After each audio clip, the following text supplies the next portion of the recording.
പരസ്പര പൂരകങ്ങളാണ്. പരസ്പര പൂരകം. അതിൽ ലേഖനങ്ങൾ എടുക്കുമ്പോൾ ആദ്യത്തെ ലേഖനം റോമാലേഖനം. ഈ റോമാലേഖനത്തിൽ നമ്മുടെ രക്ഷാ അനുഭവത്തിൻ്റെ കാര്യകാരണ സഹിതമായ വിശദീകരണങ്ങളാണ്. അഭക്തനെ നീതീകരിക്കുന്ന ദൈവം നീതിമാനായിരിക്കുന്നത് എങ്ങനെ? ഭാവിയായ ഒരു മനുഷ്യനോട് അവൻ യേശുവിൽ വിശ്വസിക്കുന്നു എന്ന ഏക കാരണത്താൽ അവരെ സകല തെറ്റുകളും സൗജന്യമായി ക്ഷമിച്ചു കൊടുക്കുന്ന ദൈവ നീതിമാനാണ്. അതിലെ ചില ചോദിക്കുന്നേ, ഒന്നും ചെയ്യാൻ ആവശ്യമില്ലാത്തൊരു മതമുണ്ട്. അതാണ് ക്രിസ്തീയ മതം. ശരിയാ, ഇവിടെ ഒരു കർമ്മവും വേണം. മറ്റു മതങ്ങളെല്ലാം കർമ്മങ്ങളാണ്, സർവത്ര കർമ്മങ്ങളാണ്, കർമ്മജടിലമാണ്, അനുഷ്ഠാനങ്ങളുടെ നൂലാമായ. വിയോജിപ്പുണ്ടെങ്കിൽ വിവരം പറയാം, സത്യമാണ്. അത് തന്നെ ചില ക്രിസ്ത്യ സഭകളിലോട്ട് കയറിപ്പോയി. അതാണ് സങ്കടം. കാര്യം മനുഷ്യനെ ഈ പൂർണ്ണമായി ദൈവത്തിൽ ആശ്രയിക്കാൻ മനുഷ്യന് ബുദ്ധിമുട്ടാണ്. അവരും കൂടെ വല്ലതും ചെയ്യണം. അതാണ് മനുഷ്യന്റെ സ്വഭാവം. അതുകൊണ്ടാണ് എന്തെങ്കിലുമൊക്കെ എന്ത് ചെയ്തുകൊണ്ടിരിക്കണം. ഒന്നും ചെയ്യാത്തവനെ ദൈവം എങ്ങനെ നീതീകരിക്കുന്നത്? ഇതാ ചോദിക്കുന്നത്. ഒന്നും ചെയ്യാൻ ആവശ്യമില്ലാത്തൊരു മതമുണ്ടെങ്കിൽ അതാ ക്രിസ്തീയ മതം. അങ്ങനല്ല, ഒന്നും ചെയ്യാൻ ആവശ്യമില്ലാത്തതല്ല. എല്ലാം ദൈവപ്രസാദമുള്ളതായിരിക്കത്തക്ക സമ്പൂർണ്ണ സമർപ്പണമാണ് ക്രിസ്തീയ വിശ്വാസം നമ്മളോട് ആവശ്യപ്പെടുന്നത്.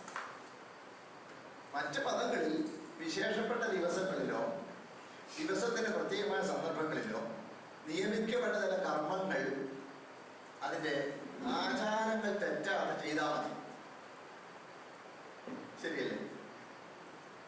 പക്ഷേ ക്രിസ്തീയ വിശ്വാസം വരുമ്പോൾ എണ്ണ ചെയ്താലും എപ്പം ചെയ്താലും 365 മുഴുവൻ ജീവിതവും ദൈവത്തെ പ്രസാദമുള്ള യാഗമായി കൊടുത്തു. കർത്താവ് നമ്മുടെ പാപപരിഹാര ബലിയാകുവാൻ തന്നെ നമുക്ക് വേണ്ടി തന്നു. അത് നമുക്ക് അനുഭവമാക്കണമെങ്കിൽ നമ്മളെ തന്നെ കർത്താവിന് വേണ്ടി കൊടുക്കണം. ക്രൂശിലൂടെയാണ് നിരപ്പുണ്ടായത്.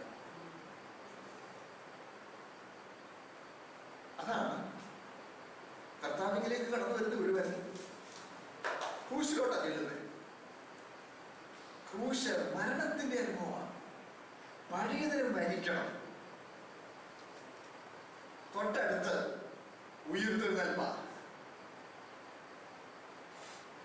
ക്രിസ്തുവിനോട് കൂടെ മരിച്ച് ക്രിസ്തുവിനോടുകൂടെ ഉയർത്തെഴുന്നേറ്റ് ക്രിസ്തുവിനൊരു പുതിയ സൃഷ്ടിയാകുന്നതാണ് അവനെ രക്ഷിക്കപ്പെടുന്നു. അല്ലാതെ ഏതെങ്കിലും ഒരു വിശ്വാസ പ്രമാണം മനസ്സുകൊണ്ട് സംബന്ധിച്ചതും എന്തെങ്കിലും ഒരു കർമ്മങ്ങൾ വിധേയപ്പെടുത്തുന്നതും രക്ഷിക്കപ്പെടുന്നില്ല. അതിന്റെ വിശദീകരണമാണ് റോമാലേഖനം. നമ്മൾ എപ്പോഴും ഓർക്കണം, രക്ഷിക്കപ്പെട്ടയാണെങ്കിൽ നമ്മൾ പഴയത് മരിച്ചതാ. ഇനി പഴയ ആളില്ല. അതുപോലെ ഒരു സമർപ്പണമാണ്. ആ റോമാലേഖനത്തിൽ നിന്ന് വിശദീകരണം കഴിഞ്ഞേച്ച് അടുത്ത പണിയാണ് കുരിന്ത്യലേഖനം. കുരിന്ത്യലേഖനത്തിൽ റോമാലേഖനത്തിൽ നീതീകരണമാണ് പ്രധാന വിഷയമെങ്കിൽ കുരിന്ത്യലേഖനത്തിൽ വിശുദ്ധീകരണമാണ് പ്രധാന വിഷയം. അങ്ങനെ ക്രിസ്തുവിനോടുകൂടെ മരിച്ച് ക്രിസ്തുവിനോട് ഉയർത്തെഴുന്നേറ്റ ഒരു വ്യക്തി ക്രിസ്തുവിൽ വിശുദ്ധനായി ക്രിസ്തുവിനോടുകൂടെ ക്രിസ്തുവിൽ ജീവിക്കുന്നതിൻ്റെ വിശദീകരണമാണ് കുരിന്ത്യലേഖനത്തിൽ. അപ്പോൾ അത് പ്രായോഗിക ജീവിതവുമായി കൂടുതൽ ബന്ധപ്പെട്ടതാണ്.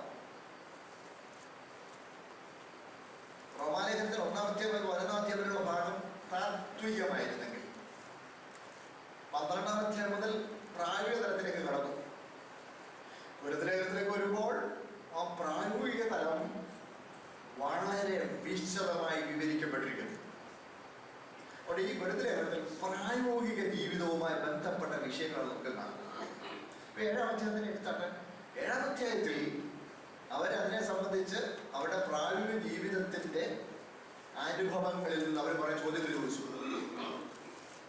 ആ ചോദിച്ച ചോദ്യങ്ങൾക്ക് മറുപടി കൊടുക്കുന്നതാണ് 7-ാം അധ്യായത്തിൽ, 8-ാം അധ്യായത്തിൽ, 9-ാം അധ്യായത്തിൽ ചില അധ്യായങ്ങൾ കാണുന്നതാണ്. അപ്പോൾ 7-ാം അധ്യായത്തിൽ ചോദിച്ച ചോദ്യങ്ങൾ എന്തൊക്കെയാണെന്നുള്ളത് അതിന്റെ പശ്ചാത്തലവും ഇതെല്ലാം പരിശോധിച്ചിട്ട് നമുക്ക് മനസ്സിലാക്കാൻ കഴിയും. അപ്പോൾ ഈ 7-ാം അധ്യായത്തിൽ ഒരു ദൈവവൈതൽ തന്റെ പ്രായോഗിക ക്രിസ്ത്യൻ ജീവിതത്തിൽ അല്ലെങ്കിൽ ഒരു ശുശ്രൂഷകൻ തന്റെ ശുശ്രൂഷയിൽ അഭിമുഖീകരിക്കാൻ സാധ്യതയുള്ള ഒത്തിരി ചോദ്യങ്ങളുണ്ട്. ആ ചോദ്യങ്ങളുടെ വിശദീകരണം, ഉത്തരം നമുക്കിവിടെ കാണാം. അത് ഞാൻ ഇന്ന് ഒരു സമ്മറൈസ്, വളരെ പ്രധാനപ്പെട്ട ഒരു ഭാഗമായതുകൊണ്ട് സമ്മറൈസ് ചെയ്ത് 8-ാം അധ്യായത്തിലേക്കൊക്കെ ഒന്ന് കടക്കാം. ഈ 7-ാം അധ്യായത്തിൽ ഏതാണ്ട് 10 ചോദ്യങ്ങൾ കൊരിന്ത്യർ കുറഞ്ഞ പക്ഷം എഴുതി ചോദിച്ചതായിട്ട് നമുക്ക് കാണാൻ കഴിയും. ഞാൻ ആ ചോദ്യം പൗലോസിന് കൊടുക്കുന്ന ഉത്തരവും ഞാൻ ജസ്റ്റ് എഴുതിയത് അതുപോലെ വായിക്കാം, തെറ്റാതിരിക്കാം. ഒന്നാമത് ചോദ്യം 7-ാം അധ്യായത്തിൽ ആദ്യം ചോദിക്കുന്നത്, 7-ാം അധ്യായത്തിൽ നിന്നും കൊരിന്ത്യർ ചോദിച്ച ചോദ്യങ്ങൾ എന്തൊക്കെയായിരിക്കാമെന്ന് ഊഹിക്കാം. ഒന്നാമത്തെ ചോദ്യം, സ്ത്രീയെ തൊടാതിരിക്കുന്നത് പുരുഷന് നല്ലത് എന്ന് പറഞ്ഞാൽ അതിനെക്കുറിച്ച് ഒരു ചിന്ത പറഞ്ഞിരിക്കാൻ അറിയാമോ? കൊരിന്ത്യർ എഴുതി കൊടുത്തയച്ച ആ എഴുത്ത്, നിങ്ങൾ എഴുതി അയച്ച അതുകൊണ്ട് എടുത്തേട്ട് നിങ്ങൾ എഴുതിക്കോ, നിങ്ങൾ എഴുതി അയച്ച സംഗതികളെ കുറിച്ച്. കാര്യം വേറൊരാളെ എഴുതുക, ഓരോ പറഞ്ഞു കൊടുക്കുകയും വേറൊരാൾ എഴുതുകയാണ്. എഴുതുമ്പോൾ അവർ കൊടുത്തയച്ച ആ എഴുതി കൊണ്ട് എഴുതും. എഴുത്ത് ഇങ്ങോട്ട് എടുത്തിട്ട് അതിന്റെ മുഖവരിയായിട്ട് ആദ്യം പറഞ്ഞു, നിങ്ങൾ എഴുതി അയച്ച സംഗതികളെ കുറിച്ച് അത്രയും കൊണ്ട് എഴുതി. എന്നിട്ട് ഈ എഴുത്തിനകത്തുനിന്ന് ആദ്യം വായിക്കാം, സ്ത്രീയെ തൊടാതിരിക്കുന്ന പുരുഷന് നല്ലത്. അത് അവര് തന്നെ എഴുതിയതാണ്, മനസ്സിലായില്ലേ? അത് ഒത്തിരി പേര് ചോദിക്കും. അപ്പോൾ പൗലോസിന് മറുപടി, സ്ത്രീയെ തൊടാതിരിക്കുന്ന പുരുഷന് നല്ലത് എന്ന് ഒരു കൂട്ടർ അഭിപ്രായപ്പെടുന്നു. ഇവിടെ ഈ അഭിപ്രായം ഒരു കൂട്ടരുണ്ട്. അപ്പോസ്തലൻ അതിനെ കുറിച്ച് എന്ത് പറയും? മറുപടി, ഈ പ്രസ്താവനയെ ഞാൻ അപ്പാടെ തള്ളിക്കളയുന്നില്ല, ആ ഭാഗത്തുനിന്ന് നമുക്ക് മനസ്സിലാക്കാൻ കഴിയുന്നത്. എന്നാൽ ദുർനടപ്പ് നിമിത്തം ഓരോരുത്തരും സ്വന്തം ഭാര്യയും ഓരോരുത്തർക്ക് സ്വന്തം ഭർത്താവും ഉണ്ടായിരിക്കണം. സ്ത്രീയെ തൊടാതെ ഒരു സംസർഗമില്ലാതെ ജീവിക്കാൻ കഴിയുന്ന കാര്യമൊന്നുമല്ല. കാര്യം ദൈവം തന്നെ പ്രകൃതിയിൽ മനുഷ്യന് വെച്ചിരിക്കുന്നില്ല, വാസനകളുണ്ട്, ഇൻസ്റ്റിങ്സ് ഉണ്ട്, അത് ദുർനടപ്പുണ്ടാകും. അതുകൊണ്ട് ഓരോരുത്തന് സ്വന്തം ഭാര്യയും ഓരോരുത്തർക്ക് സ്വന്തം ഭർത്താവും ഉണ്ടായിരിക്കട്ടെ. അതാണ് മറുപടി. രണ്ടാമത്തെ ചോദ്യം, അതെ വിവാഹം കഴിഞ്ഞവരെ എന്ത് ചെയ്യണം? ഞങ്ങൾ ഒരു കൂട്ടി പറയുന്നു, സ്ത്രീയെ തൊടാതിരിക്കുന്ന നല്ലതെന്ന് പറയും. പൗലോസ് അത് അതുപോലെ തള്ളിക്കളയൊന്നുമില്ലല്ലോ. ഞങ്ങൾ വിവാഹം കഴിഞ്ഞു പോയി, അപ്പം ഞങ്ങൾ എന്ത് ചെയ്യണം? വിവാഹം കഴിഞ്ഞു പോയാൽ ഇനി അതിവിശുദ്ധി പറയുന്ന ഒത്തിരി പേര് ഇപ്പോഴും നമ്മുടെ ഇടയിലുണ്ട്. നവാചരിത്രത്തിൽ നമ്മളൊരു ഒത്തിരി പേര് എഴുതിയിട്ടുമുണ്ട്. അതിവിശുദ്ധി പറയുന്നവർ പറയുന്നു, കല്യാണം കഴിഞ്ഞെങ്കിലും ഇനി യാതൊരു കുടുംബബന്ധവും ഇല്ലാതെ സന്യാസിയെ പോലെ അർത്ഥം.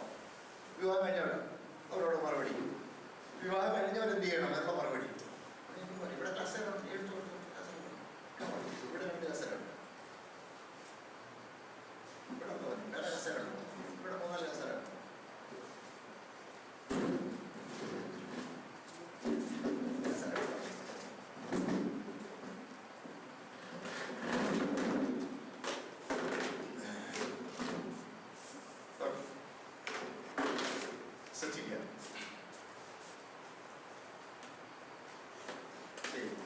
വിവാഹം കഴിഞ്ഞവർ എന്ത് ചെയ്യണം?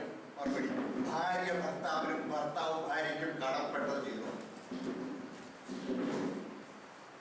അല്ലാതെ വിവാഹം കഴിഞ്ഞ് സന്യാസിയായി ജീവിക്കാൻ പുസ്തകത്തിൽ പ്രമാണം ഇല്ല. പേര് പറയുന്നതോട് ബുദ്ധിമുട്ട് തോന്നരുത്. TPM തുടങ്ങിയ സഭകളൊക്കെ വേറെ കിടക്കുന്നവരെ എപ്പോഴേ പിടിച്ചാൽ മണിയോട് മാറ്റും പാടില്ല. എന്നിട്ട് അവിടെ പറയുക, പൗലോസ് പറയുകയാണെങ്കിൽ വിവാഹത്തിൽ സ്വന്തം ശരീരത്തിനുള്ള അധികാരം പോലും ജീവിത പങ്കാളിക്ക് കൈമാറുന്നത് അതുപോലെ ഒരു ഏൽപ്പിച്ചു കൊടുക്കാൻ. അത് പുറത്തു. അടുത്ത ചോദ്യം, വിവാഹം കഴിയാത്തവരുടെയും വിധവമാരുടെയും കാര്യം എങ്ങനെയായിരിക്കണം? അതാണ് അടുത്ത ചോദ്യം. മറുപടി, അവരെ കുറിച്ച് തീർപ്പായി കർത്താവ് ഒന്നും എന്നോട് കൽപ്പിച്ചിട്ടില്ല.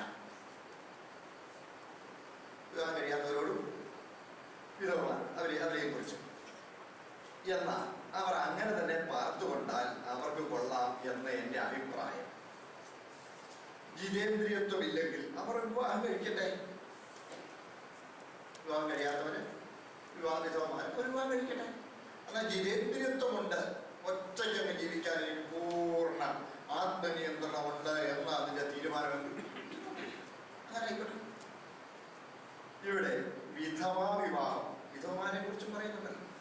വിധവാ വിവാഹം വേദാനുസൃതമാണ്, ദൈവവചനം അംഗീകരിക്കുന്ന കാര്യമാണ് വിധവാ വിവാഹം. അത് ഇവിടെ വ്യക്തമാക്കിയിട്ടുണ്ട്. അടുത്ത 4ാമത്തെ ചോദ്യം, വിവാഹമോചനത്തെ കുറിച്ച് എന്ത് പറയുന്നു? കുടുംബജീവിതത്തിന്റെ പ്രാരാബ്ധം ഒഴിഞ്ഞിരിക്കുന്നതാണ് മെച്ചമെങ്കിൽ തൊടുപടി പറഞ്ഞല്ലോ, അങ്ങനെ എന്നുള്ള പറഞ്ഞില്ലേ? അപ്പൊ കുടുംബ ജീവിതത്തിലെ പ്രാരാബ്ധങ്ങൾ, ബുദ്ധിമുട്ടുകൾ അവ ഒഴിഞ്ഞിരിക്കുന്നതാണ് മെച്ചമെങ്കിൽ വിവാഹിതർ പിരിഞ്ഞു മാറുന്നതില്ലയോ നല്ലത്? അതിന് മറുപടി, അവരോട് കർത്താവിന്റെ വ്യക്തമായ കൽപ്പനയുണ്ട്, വിവാഹമോചനം പാടില്ല. പൗലോസ് പറഞ്ഞ അതേ വാക്കുകൾ ഞാൻ അത് ഇച്ചിരി കൂടി നമുക്ക് മനസ്സിലാത്ത പോലെ ലഘൂകരിച്ച് പറയുന്നതേ ഉള്ളൂ. പാടില്ല. അല്ല, വിവാഹമോചനം നടന്നു കഴിഞ്ഞെങ്കിൽ ജീവിത പങ്കാളി ജീവിച്ചിരിക്കുന്നിടത്തോളം വിവാഹം കൂടാതെ വാർത്തോണം. മറ്റൊരു വ്യക്തിയുമായി ജീവിത പങ്കാളി ജീവിച്ചിരിക്കുന്നിടത്തോളം കാലം പുനർവിവാഹം പാടില്ല. എന്നാൽ ആദ്യ ജീവിത പങ്കാളിയോടെ നിരന്ന് കുടുംബമായി പാർക്കാൻ മനസ്സുണ്ടെങ്കിൽ അത് ചെയ്യാം. ഇവിടെ തന്നെ ഭർത്താവ് ഭാര്യയോട് നിരന്നു കൊള്ളണം പറഞ്ഞാൽ പൗലോസ് പറയുന്ന കാര്യം തന്നെ നമ്മുടെ ഭാഷയിലൊക്കെ പറയുന്നതേ ഉള്ളൂ. 5ാമത്തെ ചോദ്യം, ജീവിത പങ്കാളി അവിശ്വാസിയാണെങ്കിലോ പ്രാർത്ഥിക്കാനൊന്നും സമ്മതിക്കത്തില്ല, വേദോസം വായിക്കാൻ സമ്മതിക്കത്തില്ല, കൂട്ടാറിക്കാൻ സമ്മതിക്കത്തില്ല, അവർ ലോകപരമായി ജീവിക്കുന്ന പോലെ ഞാൻ പറഞ്ഞു. ജീവിത പങ്കാളി അവിശ്വാസിയാണെങ്കിലോ, അവിശ്വാസിയായ ആൾ മറ്റേയാളിന്റെ ക്രിസ്തീയ വിശ്വാസത്തോട് പൊരുത്തപ്പെടുവാൻ മനസ്സില്ലാതെ ഇങ്ങനെ ഒരാളോട് കുടുംബജീവിതം പറ്റുകയില്ല എന്ന് പറഞ്ഞ് ആ നിലപാടോടുകൂടെ പിരിഞ്ഞുപോയാൽ അതിൽ വിശ്വാസിയായ ജീവിത പങ്കാളി കുറ്റക്കാരനല്ല. ഈ വിശ്വാസം കൊണ്ട് നടക്കുന്ന ഒരുത്തരോട് എന്നെ കൊണ്ട് ജീവിക്കാനൊന്നുമില്ല, ഞാനൊരു പാട്ടിന് പോകും എന്ന് പറഞ്ഞ് അവിശ്വാസി പിരിഞ്ഞു പോവാണേ പോയിക്കോട്ടെ, മറ്റേയാൾ കുറ്റക്കാരൻ. എന്നാൽ അവിശ്വാസിയായ ജീവിത പങ്കാളിയെ വിശ്വാസിയായ ആൾ ഒരിക്കലും ഉപേക്ഷിക്കാൻ, അവിശ്വാസിയാള് ചാടിത്തുള്ളി ഒക്കുകയില്ല, പൊരുത്തപ്പെടത്തില്ല, പറഞ്ഞു വിശ്വാസം എന്നെ പോലെ ഞാൻ കഴിഞ്ഞേക്കാം എന്ന് കണ്ട് വിശ്വാസം വിട്ടേച്ച് ഈ ജീവിതം കുടുംബജീവിതം തട്ടിക്കൂട്ടി കൊണ്ടുപോകാൻ പാടില്ല. എന്നാൽ ഈ അവിശ്വാസം എന്നെ കൊണ്ട് ജീവിക്കാൻ നോക്കില്ലെന്ന് പറഞ്ഞ് ഒരിക്കലും വിശ്വാസി മുൻകൈയെടുത്ത് പിരിയാൻ പാടില്ല. ഉപേക്ഷിക്കരുത്. കൂടെ പാർക്കുവാൻ ആ വ്യക്തിക്ക് സമ്മതമാണെങ്കിൽ അവർക്ക് കുടുംബമായിരിക്കുവാൻ തീർച്ചയായിട്ടും ദൈവസഭയിൽ അനുവാദമുണ്ട്. അവിശ്വാസിയായ ജീവിത പങ്കാളിയാണെങ്കിലും മറ്റേ ആളുകളോട് ഒരുമിച്ച് പാർക്കാൻ, വിശ്വാസികളോട് ഒരുമിച്ച് പാർക്കാൻ മനസ്സുണ്ടെങ്കിൽ ഒരു കുഴപ്പമില്ല. ഇനി അങ്ങനെയാണെങ്കിൽ അങ്ങനെ ചെയ്താലുള്ള ഗുണങ്ങൾ അതോടെ പൗലോസ് പറയുന്നു. 1, ആ ഗുണങ്ങൾ വളരെയാണ്. വിശ്വാസിയായ ജീവിത പങ്കാളിയുടെ സ്വാധീനത്താൽ അവിശ്വാസിയായ ജീവിത പങ്കാളി വിശ്വാസത്തിലേക്കും വിശുദ്ധീകരണത്തിലേക്കും നടത്തപ്പെടും. അടുത്തൊന്ന്, അവരുടെ മക്കളും ദൈവികമായ അന്തരീക്ഷത്തിൽ വിശുദ്ധരായി വളരുവാൻ ഒത്തിരി നേട്ടം ഇതിലൂടെ ഉണ്ടല്ലോ. ഇതൊക്കെ ഞാൻ പറയുമ്പോൾ ഒത്തിരി സംഭവങ്ങളൊക്കെ എൻ്റെ മനസ്സിൽ വരുന്നുണ്ട്. വിശ്വാസത്തോടെ ജീവിച്ച ആ ബന്ധനം കയറുമെന്ന് പറഞ്ഞ് നീ ഇതിന് പാട്ടിന് വെച്ച് ഈ ശമിക്കപ്പെട്ടിട്ട് കൂടൊക്കെ കഴിഞ്ഞ് നിന്റെ നിത്യജീവൻ കളയണ്ട എന്നൊക്കെ ഗുണദോഷിച്ചു കൊടുത്ത സോക്കോൾഡ് വേലക്കാരൻ അങ്ങനെ പറയുന്നത് ഇവിടെ മരുന്നും പറയുന്നത് അത് ദൈവികമല്ല. അവിശ്വാസിയ ഒരാളിന്റെ കൂടെ കുടുംബം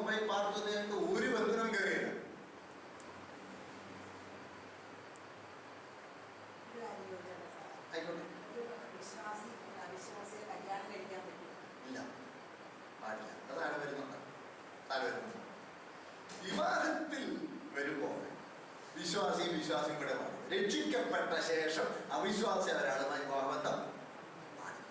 രക്ഷിക്കപ്പെടുന്നതിന് മുമ്പ് വിശ്വാസിയായിരുന്നു, ഒരാൾ രക്ഷിക്കപ്പെടും, ഒരാൾ രക്ഷിക്കപ്പെടില്ല.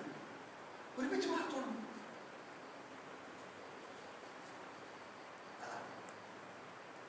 അതാണ് പ്രായോഗിക ജീവിതവുമായി ബന്ധപ്പെട്ട. അപ്പോൾ ഒരിക്കലും ഒരു വിശ്വാസി അവിശ്വാസിയുമായി ഇടയില്ല. ഇനി താഴോട്ട് പിന്നെ പോലെ സുവിശേഷിക്കുന്നു, ഒരു താഴെയുണ്ട്. അടുത്തത് അപ്പോൾ ദൈവികമായ അന്തരീക്ഷത്തിൽ കുഞ്ഞുങ്ങളെ വന്നവരെയാണ്. അടുത്ത ചോദ്യം, 6ാമത്തെ ചോദ്യം, പരിച്ഛേദനയേറ്റവർ എന്ത് ചെയ്യണം? അവിടെ വലിയ പ്രശ്നമാണ്. പരിച്ഛേദനയേറ്റവർ എന്ത് ചെയ്യണം? വേറൊരു ഓപ്പറേഷൻ വിധേയപ്പെട്ട ആ പരിച്ഛേദന്റെ അവസ്ഥ മാറാൻ നോക്കുമായിരുന്നു. അത് വേണം, പാടില്ല. അങ്ങനെ തന്നെ തുടരുക, അഗ്രഹം വരുത്തരുത്. അടുത്ത ചോദ്യം, പരിച്ഛേദന ഏൽക്കാത്തവരുടെ കാര്യമോ അത് ആദ്യത്തെ 1-2 പ്രശ്നമായിരുന്നു. അവർ വിശ്വസിച്ചു യഹൂദ മതത്തിലൂടെ കയറിയ ക്രിസ്തീയ വിശ്വാസിയാണുള്ളത്. യഹൂദ മതത്തിലൂടെ കയറണമെങ്കിൽ പരിച്ഛേദന ഏൽക്കണം, എന്നിട്ട് ക്രിസ്തീയ വിശ്വാസിയാണുള്ളത്. അങ്ങനല്ല, ഒരു മതത്തിലൂടെ കയറിയല്ല, നേരിട്ട് കർത്താവിനോട് ബന്ധപ്പെടുക. മോശയുടെ മധ്യസ്ഥതയിലൂടെയല്ല, പിന്നെ നേരിട്ട് ക്രിസ്തുവുമായി ബന്ധപ്പെടാം.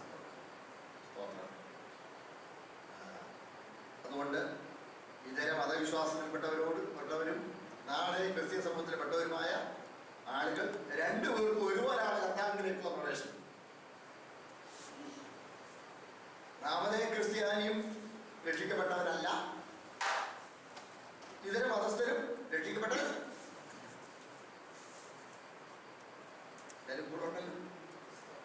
രണ്ടു കൂട്ടർക്കും ഒരുപോലെ ദൈവസഭയിലേക്കുള്ള പ്രവേശനം. അല്ല ഏതെങ്കിലും ഒരു ചടങ്ങിന് വിധേയപ്പെട്ടത് ഇതര ജാതിക്കാരന് വരാനൊക്കത്തുള്ളതും മറ്റൊരു കൂടുതൽ എളുപ്പമാണെന്നും ഒരിക്കലും ബൈബിൾ പഠിപ്പിക്കുന്നില്ല. മുമ്പോട്ട് പോകുന്നു. ഇനി അടുത്തത് 8ാമത്തെ ചോദ്യം, ഒരു ദാസൻ രക്ഷയിലേക്ക് വന്നാലോ? ദാസൻ, ഒരാൾ ദാസനായി അവൻ രക്ഷയിലേക്ക് വന്നാലോ? ആരപ്പെടരുത്, ആ അവസ്ഥയിൽ തന്നെ തുടരുക. സ്വതന്ത്രനാകാൻ കഴിയുമെങ്കിൽ അങ്ങനെ ചെയ്തുള്ളൂ. നമ്മളവിടെ ഒന്ന് വിശദമായിട്ട് ചിന്തിച്ച അടുത്തത്, സ്വതന്ത്രരായ ദൈവമക്കളും ക്രിസ്തുവിന്റെ ദാസന്മാരാണല്ലോ. ഒരാൾ സ്വതന്ത്രനാണെങ്കിലും ആളാരാ? ക്രിസ്തുവിന്റെ ദാസൻ. അതുകൊണ്ട് ഈ ദാസനാണെന്ന് വിചാരിച്ച് നീ കരുകിയ വിഷമിക്കൊന്നും വേണ്ട. സ്വതന്ത്രനായ ദുഃഖമൊക്കെ അതുകൊണ്ട് ഞാൻ വിശദമായിട്ട് നിങ്ങളോട് പറഞ്ഞതാണ്. പല രീതികളുണ്ടാകും. ഇത്ര പണം കൊടുത്താൽ സ്വതന്ത്രനാകാൻ, ആ പണം കൊടുത്ത് സ്വതന്ത്രനാകാനായിക്കോട്ടെ. നീ അതിന് മുതിർന്നുകൊണ്ടിരിക്കുന്ന സമയമാണ്, അതിനായിട്ട് പണം സ്വരൂപിച്ചുകൊണ്ടിരിക്കുന്ന സമയത്താണ് നീ വിശ്വാസി വന്നതെങ്കിൽ ഇനിയും വേണ്ടാന്ന് വിചാരിക്കണ്ട, ആയിക്കോട്ടെ, കൂടുതൽ സ്വതന്ത്രനായിട്ട് വരാമല്ലോ. അടുത്തത് 9ാമത്തെ ചോദ്യം, കന്യകമാരുടെ കാര്യം എങ്ങനെ? ഓരോ ദിവസം മറുപടി, അവരെ കുറിച്ച് എനിക്ക് കർത്താവിന് കൽപ്പനയില്ല. എങ്കിലും വിശ്വസ്തൻ എന്ന് ദൈവം തന്നെ കരുണയാൽ അംഗീകരിച്ചവൻ എന്ന നിലയിൽ ഞാൻ എൻ്റെ അഭിപ്രായം പറയും. എന്ന് പറഞ്ഞാൽ വിശ്വസ്തനാണെന്ന് ദൈവം നിയമിച്ചോ? ഞാൻ വിശദമായിട്ട് എനിക്ക് പറഞ്ഞു തന്നാ. വിശ്വസ്തനാണെന്ന് ദൈവം അംഗീകരിച്ചയാൾ എൻ്റെ അഭിപ്രായം, എൻ്റെ വിശ്വസ്തനായി ഇവൻ പറയുന്നത് ചെയ്തു എന്ന് പറഞ്ഞാൽ പിന്നെ ഞാൻ പറയുന്നത് തന്നെയല്ലേ അവൻ പറയുന്നത്? അവൻ പറയുന്നത് ഞാൻ പറയുന്നതിന് തുല്യമാണ്.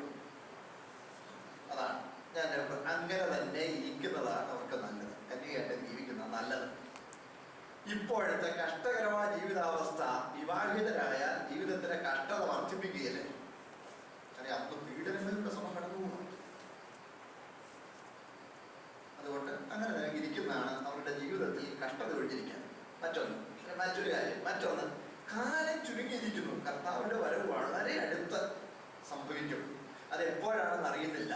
അതുകൊണ്ട് ഇനി കന്യക കുടുംബജീവിതത്തിലേക്ക് പ്രവേശിച്ച് അങ്ങനെ പോകുന്നതിന് കൂടുതൽ പ്രാധാന്യം കൊടുക്കരുത്. 3ാമതൊരു കാരണം, കൂടാതെ ഈ ലോക വ്യവസ്ഥിതി തന്നെ മാറിപ്പോകുവാൻ തുടങ്ങിയാണല്ലോ. അടുത്തത്, നിങ്ങൾ ചിന്താകുലമില്ലാതെ കർത്താവിനെ എങ്ങനെ പ്രസാദിപ്പിക്കുമെന്ന ഏക ലക്ഷ്യത്തോടെ അവിടുത്തെ വരവിനായി ഒരുങ്ങിയിരിക്കാൻ സഹായകരമായ അവസ്ഥ ഉണ്ടാകണം എന്ന് ഞാൻ ആഗ്രഹിക്കുന്നു. അതുകൊണ്ടാണ് കന്യകാരി വിവാഹത്തിൽ മുതിരാതെ അങ്ങനെ ജീവിക്കുന്നതാണ് നല്ലതെന്ന് എൻ്റെ അഭിപ്രായം. എന്നാൽ വിവാഹിതയാകുവാൻ താല്പര്യപ്പെടുന്നെങ്കിൽ വിവാഹം ചെയ്തോട്ടെ. ഇതാണ് പൗലോസ് എന്ന് പറയുന്നത്. 10ാമത്തെ ചോദ്യം, വിവാഹ നിശ്ചയം കഴിഞ്ഞു, ഇപ്പോഴാണ് രക്ഷിക്കപ്പെട്ടു, എന്ത് ചെയ്യും? അത് അന്നത്തെ ഒരു സാഹചര്യമാണെന്ന് നിങ്ങൾ പറഞ്ഞതാണ്. ഇന്ദ്രിയജയത്തോടെ അങ്ങനെ തന്നെ തുടരുവാൻ കഴിയുമെങ്കിൽ അങ്ങനെ ചെയ്തോളൂ. എന്നാൽ വിവാഹം ചെയ്താലും ദോഷം ഇല്ല. വിവാഹ നിശ്ചയം കഴിഞ്ഞു, കല്യാണത്തിന് തൊട്ട് മുമ്പാണ് രക്ഷിക്കപ്പെടും, അല്ലെങ്കിൽ വിവാഹ നിശ്ചയം കഴിഞ്ഞതോടുകൂടി ഞാൻ രക്ഷിക്കപ്പെടും. അപ്പൊ ഇനി ഞാൻ എന്ത് ചെയ്യണം? നല്ല ഇന്ദ്രിയജയത്തോടുകൂടി ആത്മനിയന്ത്രണത്തോടുകൂടി അങ്ങനെ ജീവിക്കാൻ കഴിയുക, അങ്ങനെ ജീവിച്ചു. അല്ലെങ്കിൽ വിവാഹം കഴിക്കുന്നു, തൻ്റെ കന്യക പ്രായം കടക്കുന്നു എന്ന് ഒരു ചിന്തിക്കുന്നെങ്കിൽ വിവാഹം ചെയ്യട്ടെ. നമ്മൾ വായിച്ചതല്ല, ഞാനത് കൂട്ടി വിശദീകരിച്ചതാണ്. ഇങ്ങനെ ഈ 10 ചോദ്യങ്ങൾക്കുള്ള മറുപടി പൗലോസ് ഇവിടെ കൊടുക്കുന്നു. വിവാഹം കഴിഞ്ഞ് വിധവയായാലും വിവാഹം കഴിഞ്ഞോട്ടെ, പക്ഷേ കർത്താവിലുള്ളവനുമായി മാത്രമേ ആകാവൂ. വിധവയായാലും ആരായാലും കർത്താവിലുള്ളവനുമായി മാത്രമേ വിവാഹം പാടുള്ളൂ. രക്ഷിക്കപ്പെട്ട ഒരാൾ മറ്റ് രക്ഷിക്കപ്പെട്ട ഒരാളിനെ മാത്രമേ വിവാഹം കഴിക്കുവാൻ പാടുള്ളൂ. അതാണ് ദൈവനിയന്ത്രണ പ്രമാണം. ശ്രദ്ധിച്ച് ഒരു കൺക്ലൂഷനായിട്ട് പൗലോസ് പറയുന്നത്, എന്നാൽ ഭൗതികവും കുടുംബപരവും സാമൂഹികവുമായ ഇടപാടുകളിൽ വ്യാപൃതരായി ആകുലതകളിലും കഷ്ടങ്ങളിലും അകപ്പെടുന്നതിനേക്കാൾ അവരവർ ആയിരിക്കുന്ന അവസ്ഥയിൽ തുടരുന്നതാണ് നല്ലത് എന്നാണ് പൗലോസ് ഇവിടെ നൽകുന്ന പ്രബോധനം. ഭൗതികവും ലൗകികവും സാമൂഹികവുമായിട്ടുള്ള ഒത്തിരി ഇടപാടുകളിൽ ചെന്ന് കുരുങ്ങി ആകുലതയിലും കഷ്ടപ്പാടിലും ബന്ധപ്പാടിലും ഒക്കെ ആയി കർത്താവിന് വരു വേണ്ടിയുള്ള ഏകാഗ്രതയോടുള്ള ഒരുക്കത്തിന് തടസ്സമാകുന്ന കുരുക്കിൽ പെടാതെ സ്റ്റാറ്റസ് കോ മെയിൻറ്റെയിൻ ചെയ്യുന്നതാണ് എല്ലാവർക്കും അഭികാമ്യമായ കാര്യം എന്ന് പൗലോസ് ഇവിടെ പറഞ്ഞിരിക്കുന്നു. അപ്പോൾ മെച്ചപ്പെടാൻ വേണ്ടിയും ഇവിടെയാണ് നമ്മൾ ഓർക്കേണ്ടത്. നമ്മുടെ ജീവിതത്തിലെ കഷ്ടങ്ങളിലാണെങ്കിൽ ദൈവത്തോട് നിലവിളിക്കാം. പിന്നെ കൂടുതൽ മെച്ചപ്പെടാനായിട്ടുള്ള ഒരു വലിയ ത്വരയും ആത്മീയതയെയും നിത്യജീവനെയും 2ാം സ്ഥാനത്താക്കുന്ന നിലയിലുള്ള ഭൗമിക നേട്ടത്തിനായുള്ള വ്യഗ്രതയും ദൈവവചനം പിന്താങ്ങുന്നില്ല. പക്ഷെ ഇന്ന് നേരെ തിരിച്ചാണ് സംഭവിക്കുന്നതാണ് സങ്കടം. ആത്മീയത രണ്ടാമതല്ല, ഒടുവിലത്തേനാക്കി. ഭൗമികതയ്ക്കാണ് 1ാം സ്ഥാനം കൊടുക്കുന്നത്. ആ ചിന്ത വരുന്നവർ ഈ ലേഖനമൊക്കെ ഇടയ്ക്കൊക്കെ കൊണ്ട് വായിക്കണം. അതിന് ദൈവം നമ്മെ സഹായിക്കട്ടെ. അവിടെ ഇനി 8ാം അധ്യായത്തിലേക്ക് നമുക്ക് ശ്രദ്ധ ഒരു 1-2 കാര്യം കൂടി ഇതുകൊണ്ട് ബന്ധത്തിൽ പറയുവാൻ ആവശ്യമുണ്ട്. അതും കൂടെ പറഞ്ഞു വെച്ച് പോകാം. ഒടുവിലത്തെ ഭാഗം നോക്കട്ടെ. എന്നാൽ അവൾ അങ്ങനെ തന്നെ പാർത്തുകൊണ്ടാൽ ഭാഗ്യമേറിയവൾ എന്ന് എൻ്റെ അഭിപ്രായം. ദൈവാത്മാവ് എനിക്കുമുണ്ട് എന്ന് തോന്നുന്നു. ഇതൊക്കെ ചിലർക്ക് ചില പ്രശ്നങ്ങളുണ്ടാക്കി. 2 കാര്യങ്ങൾ. ഒന്നാമത്തെ കാര്യം, പൗലോസ്ലീഹ കൊരിന്ത്യരോട് ഈ ലേഖനം എഴുതുമ്പോൾ തൊട്ടുമേളിൽ തന്നെ പറഞ്ഞു, വിശ്വസ്തരാകുവാൻ തക്കോണം കർത്താവിന്റെ കരുണ ലഭിച്ചവനാണ്. ഞാൻ നിങ്ങളോട് പറഞ്ഞില്ലേ, ദൈവം പൗലോസിനെ കുറിച്ച് he is my faithful one. ഇവൻ എൻ്റെ വിശ്വസ്തനാണ്, നിങ്ങൾക്ക് ഇവരെ വിശ്വസിക്കാം എന്ന് പറഞ്ഞ് വിശ്വസ്തൻ എന്ന മുദ്ര, അംഗീകാരം കർത്താവ് നൽകിയവനാണ്. അത് തൊട്ടുമേളി പറഞ്ഞു. തുടർന്നാണ് വല്ലോ എനിക്ക് വല്ലോ ഉണ്ടോ ഇല്ലയോ അങ്ങനെ സംശയിക്കുന്നതല്ല, ഐറോണിക്കായിട്ട് പൗലോസ് പറയുക എന്ന് പറഞ്ഞാൽ, തൊട്ടുമേളിൽ പൗലോസിന്റെ അപ്പസ്തോലത്വത്തെ പറ്റി ചോദ്യം ചെയ്യുന്നത്. ആദ്യം പഠിച്ച ഭാഗമൊന്നും മറന്നു പോകരുത്. 4ാം അധ്യായത്തിലൊക്കെ പൗലോസ് പറയുന്ന ഭാഗമുണ്ടല്ലോ, എടുത്തേ. 4ാം അധ്യായത്തിൽ നമ്മൾ പഠിച്ച ഭാഗമാണ്. 4ാം അധ്യായത്തിൽ വരുമ്പോൾ അതിന്റെ 9-10 വായിച്ചേ. ഞങ്ങൾ ലോകത്തിന് ദൂതന്മാർക്കും മനുഷ്യർക്കും തന്നെ കൂട്ടുകാഴ്ചയായി തീർന്നിരിക്കാൻ ദൈവം അപ്പോസ്തലന്മാരായ ഞങ്ങളെ ഒടുക്കത്തവരായി മരണവിധിയിൽ ഉൾപ്പെട്ടവരെ പോലെ നിർത്തിയെന്ന് എനിക്ക് തോന്നുന്നു. ഞങ്ങൾ ക്രിസ്തു നിമിത്തം ഭോഷന്മാർ,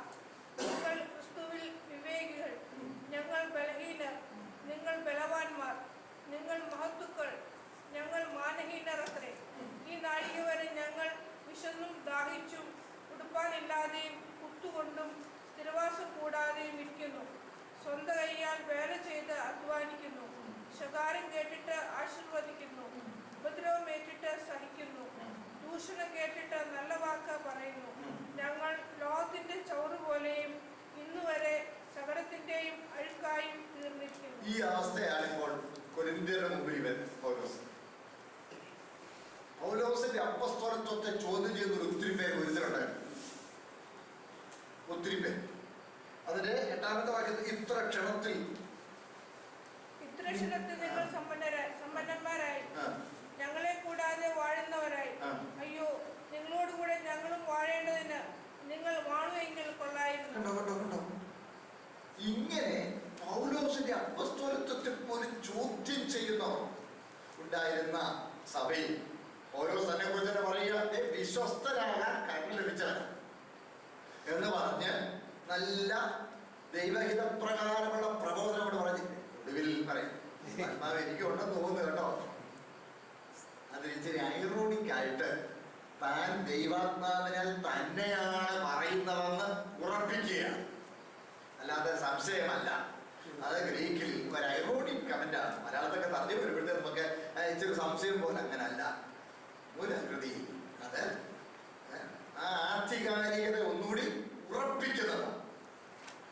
ഞാൻ ഈ പറയുന്നതൊക്കെ ദൈവാത്മാവിനാൽ തന്നെയാണെന്ന് നിങ്ങൾക്കും മനസ്സിലാവുമെന്ന് ഞാൻ വിചാരിക്കുന്നു എന്ന് പറയുന്ന ഒരു ആശയം. ദൈവാത്മാവ് എനിക്കുമുണ്ടെന്ന് തോന്നുന്നു എന്ന് പറഞ്ഞാൽ ദൈവാത്മാവുണ്ട്, എനിക്കുമുണ്ട് എന്നാ എനിക്ക് തോന്നുന്നത്. നിങ്ങളത് അംഗീകരിക്കാൻ വിശ്വസിക്കുന്നു. അങ്ങനെ ഒരു ഐറോണിക്കായിട്ട് പൗലോസ് പറയുന്നു എന്നേ ഉള്ളൂ. സ്തോത്രം. അല്ലാതെ തനിക്ക് വിശ്വാസമുണ്ടോ എന്നുള്ളതിന്റെ സംശയമൊന്നും അല്ല. ഇനി വേറെ ഒരു കാര്യം, ഈ വിവാഹം തുടങ്ങിയ വിഷയങ്ങളിൽ ഈ വിശുദ്ധ തിരുവെഴുത്തും വളരെ വ്യക്തമായ നിർദ്ദേശങ്ങളും ഉപദേശങ്ങളും കുടുംബജീവിതത്തെക്കുറിച്ചുള്ള വ്യക്തമായ ബ്ലൂ പ്രിന്റ് തരുന്നുണ്ട്. വിവാഹം ഒരു ആത്മീയ ശുശ്രൂഷയാണോ അതോ ഒരു സാമൂഹ്യ ശുശ്രൂഷയാണോ? ഈ കർത്താവ് ദാസന്മാർ സഭാബന്ധത്തിൽ ചെയ്ത ശുശ്രൂഷകളെ രണ്ടായിട്ട് തിരിക്കാം. രണ്ടായിട്ട് പറയുമ്പോൾ, ഒന്ന് നിത്യജീവനുമായി ബന്ധപ്പെട്ടുള്ള ആത്മീയ ശുശ്രൂഷകൾ, രണ്ട് സാമൂഹ്യ ബന്ധത്തിൽ ചെയ്യുവാൻ ആവശ്യമായി വരുന്ന ശുശ്രൂഷകൾ. ശവമടക്ക്, ആര് ശവമടക്കിയാലും മരിച്ചവരുടെ ആത്മാവ് ഒരു വ്യത്യാസവും ഉണ്ടാകില്ല. ഈ ശവമടക്ക് എന്ന് പറയുന്നത് അത് കൂടുതലും ഒരു സാമൂഹ്യപരമായ ഒരു സോഷ്യൽ നീഡാണ്. എന്നാൽ നമ്മള് അത് ദൈവസഭ ചെയ്യണം. കാരണം സ്തെഫാനോസിനെ കുറിച്ച് പറയുമ്പോൾ ഭക്തിയുള്ള പുരുഷന്മാർ സ്തെഫാനോസിനെ അടക്കം ചെയ്തു. ഭക്തിയുള്ള പുരുഷന്മാർ സ്തെഫാനോസിനെ അടക്കം ചെയ്തു. അല്ലാതെ നമ്മൾ വായിക്കുന്നത് അപ്പോസ്തലന്മാരെല്ലാവരും കൂടെ സ്തെഫാനോസിനെ അടക്കം ചെയ്തതെന്നാണോ? അത് എടുത്തു പറയാൻ വേറെ കാരണമുണ്ട്. ഈ കല്ലേറ് കൊണ്ട് മരിക്കുന്നവൻ ശപിക്കപ്പെട്ടവനെന്നാണ് വിചാരിച്ചത്. ആ ശവം പോലും കൊടുക്കുന്നത്. അങ്ങനെ കല്ലേറ് കൊണ്ട് മരിച്ച സ്തെഫാനോസിനെ ഭക്തിയുള്ള പുരുഷന്മാർ ഭക്തിയോടെ ഭക്തന്മാർക്ക് ഉചിതമാം വണ്ണം സംസ്കരിപ്പിച്ചു. ഇനിയിപ്പോ നമ്മുടെ ഇടയിൽ വന്ന് ഈ ഹയറാർക്കി കൊണ്ട് കൂടി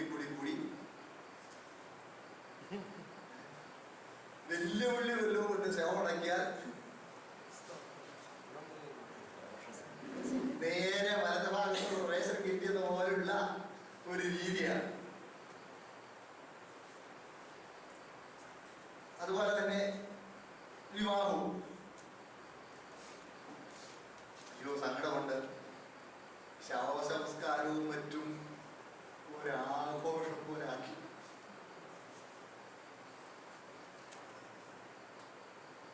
ഒരിക്കലും പാടില്ല. എത്രയും ലളിതമായി ഭക്തന് യോഗ്യമായ നിലയിൽ മാത്രമേ ഈ ശുശ്രൂഷ നടത്താൻ പാടുള്ളൂ. ഒരു വിവാഹം എന്ന് പറയുന്നതോ ദൈവം മനുഷ്യ ജീവിതവുമായി ബന്ധപ്പെട്ട 3 മേഖല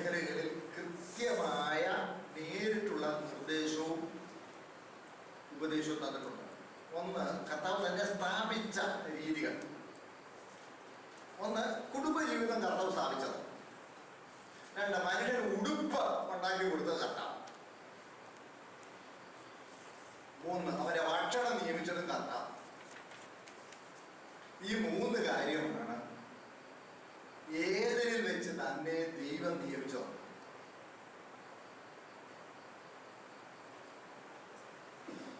മനുഷ്യന്റെ ചരിത്രത്തിൽ മനുഷ്യൻ രൂപപ്പെടുത്തിയ ഒത്തിരി സ്ഥാപനങ്ങളുണ്ട്. രാജ്യം, പഞ്ചായത്ത്, യൂണിവേഴ്സിറ്റി, സ്കൂള്, ആശുപത്രി, ഇതെല്ലാം നമ്മുടെ വളർച്ചയുടെ ഓരോ ഘട്ടത്തിൽ രൂപപ്പെട്ട സ്ഥാപനങ്ങളാണ്. നമ്മുടെ ജീവിത സൗകര്യങ്ങൾക്ക് വേണ്ടി രൂപപ്പെട്ട സ്ഥാപനങ്ങളാണ്. എന്നാൽ മനുഷ്യരാരും രൂപപ്പെടുത്തിയ സ്ഥാപനമല്ല കുടുംബജീവിതം. അത് മനുഷ്യനെ യുണീക്കാണ്, മറ്റു മൃഗങ്ങളിൽ നിന്നും വ്യത്യസ്തരാണ്. മറ്റുള്ളവർക്ക് ഇണയുണ്ട്, പക്ഷെ മനുഷ്യനെ തുട. ഒരുവിന് വേണ്ടി ഒരുവൾ ആജീവനാന്തം വിശ്വസ്തയോടെ ജീവിത പങ്കാളികളായി തുടരുന്ന അവസ്ഥ മനുഷ്യന് മാത്രമേ ദൈവം സ്ഥാപിച്ചു. അതുകൊണ്ട് പുതിയ നിയമത്തിൽ വിവാഹത്തിനും കുടുംബജീവിതത്തിനും വ്യക്തമായ മാർഗനിർദ്ദേശങ്ങൾ നമുക്ക് കാണാം. ഈ അധ്യായത്തിൽ ഒരു നല്ല ഭാഗം അതല്ലേ. ഇപ്പോൾ ഏറ്റവും കൂടുതൽ വെല്ലുവിളി അഭിമുഖീകരിക്കുന്നത് ഈ സ്ഥാപനമാണ്. ഏറ്റവും കൂടുതൽ വെല്ലുവിളി അഭിമുഖീകരിക്കുന്നു. കുറച്ച് കഴിയുമ്പോൾ ഈ കുടുംബജീവിതം എന്ന് പറയുന്ന സംവിധാനം തന്നെ പരിഷ്കൃത സമൂഹത്തിന് യോഗ്യമല്ല എന്നൊരു നിലയിലേക്ക് എത്തുന്ന ഗതികേടുണ്ട്.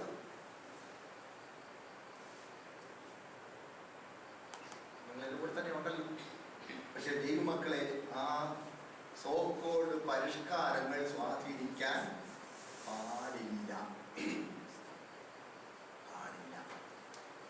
പിന്നെ കുടുംബജീവിതം അതുപോലെ തന്നെ ദൈവം അവരെ ഉടുപ്പിച്ചത് വസ്ത്രധാരണത്തിന്റെ കാര്യത്തിലും ദൈവവചനം തരുന്ന കൃത്യമായ നിർദ്ദേശങ്ങൾ അനുസരിച്ച് വേണം നമ്മൾ ജീവിക്കാൻ.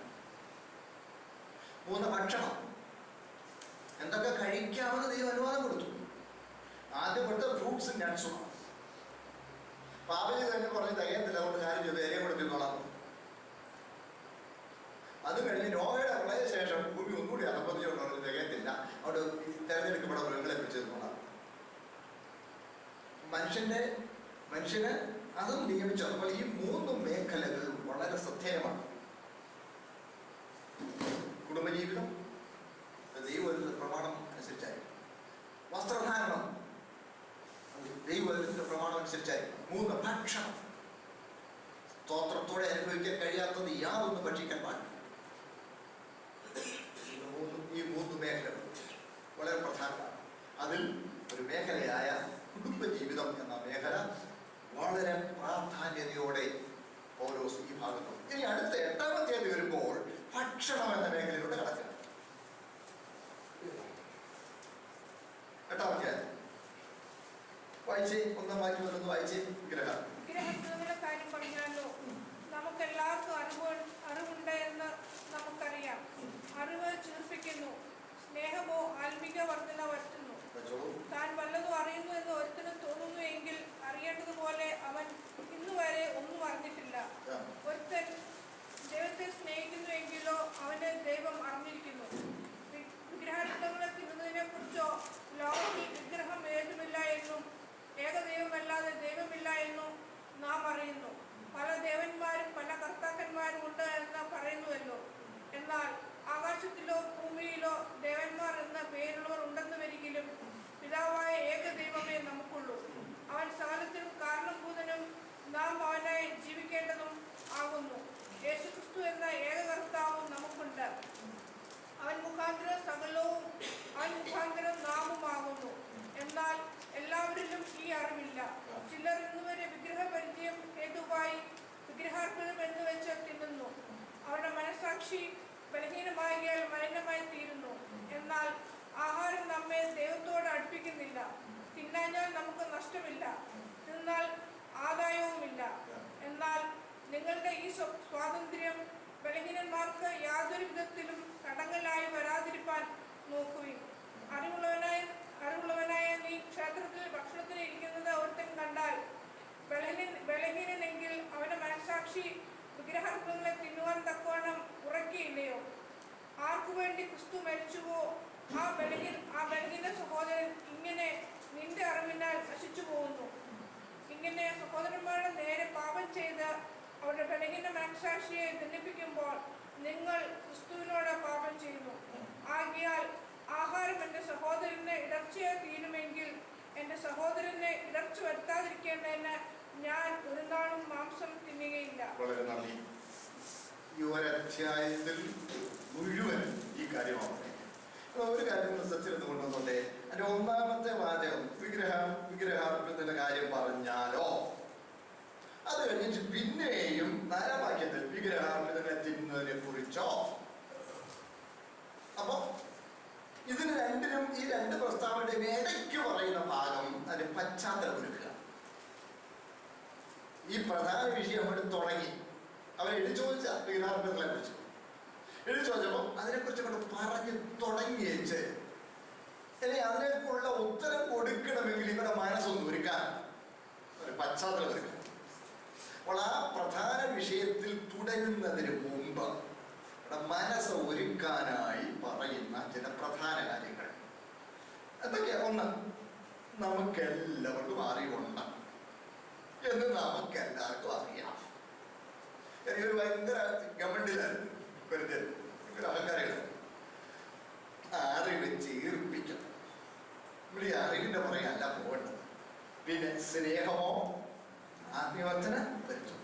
എന്നിട്ട് പറയുന്നത് കേട്ട്, താൻ വല്ലതും അറിയുന്നു എന്ന് ഒരുത്തര് തോന്നുന്നുവെങ്കിൽ അറിയേണ്ടതുപോലെ അവൻ ഇന്ന് വരെ ഒന്നും അറിഞ്ഞിട്ടില്ല. ഒരുത്തൻ ദൈവത്തെ സ്നേഹിക്കുന്നെങ്കിലോ അവനെ ദൈവം അറിഞ്ഞിരിക്കുന്നു. ഇത്രയും ഭാഗം പറയാൻ ആവശ്യപ്പെട്ട കാരണം ഇവരെ എഴുതി കൊടുത്തയച്ച ഈ വിഷയത്തെ കുറിച്ച് കൊരിന്തിൽ ഭയങ്കര സൺഡേ ബഹളം നടന്നുകൊണ്ടിരിക്കുകയാണ്. അത് ഈ ഇങ്ങോട്ട് എഴുതി ചോദിച്ചതിനകത്തൊന്ന് മനസ്സിലാവും. ഇനി ഈ ലേഖനം കൊണ്ടുവന്ന ആളുകൾ ഇതിനെ കുറിച്ച് പറഞ്ഞിട്ടുണ്ടാവും.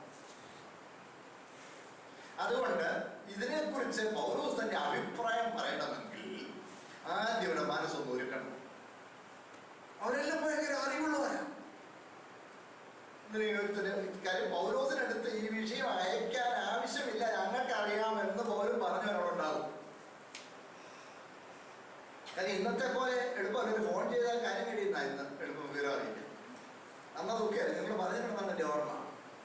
ദീർഘമായ ദൂരം ഒരാൾ യാത്ര ചെയ്ത് ചെല്ലണം.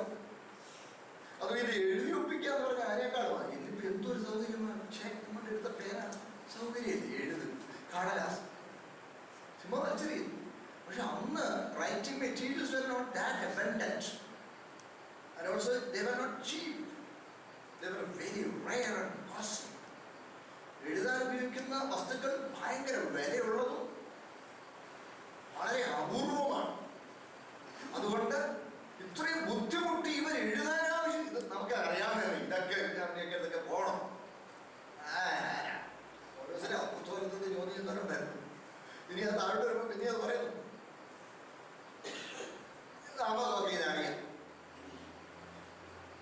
എന്ന് പറയുന്നു. അതുകൊണ്ട് അവരോട് ആദ്യം ചില കാര്യം പറഞ്ഞു. എടുക്കരുത്.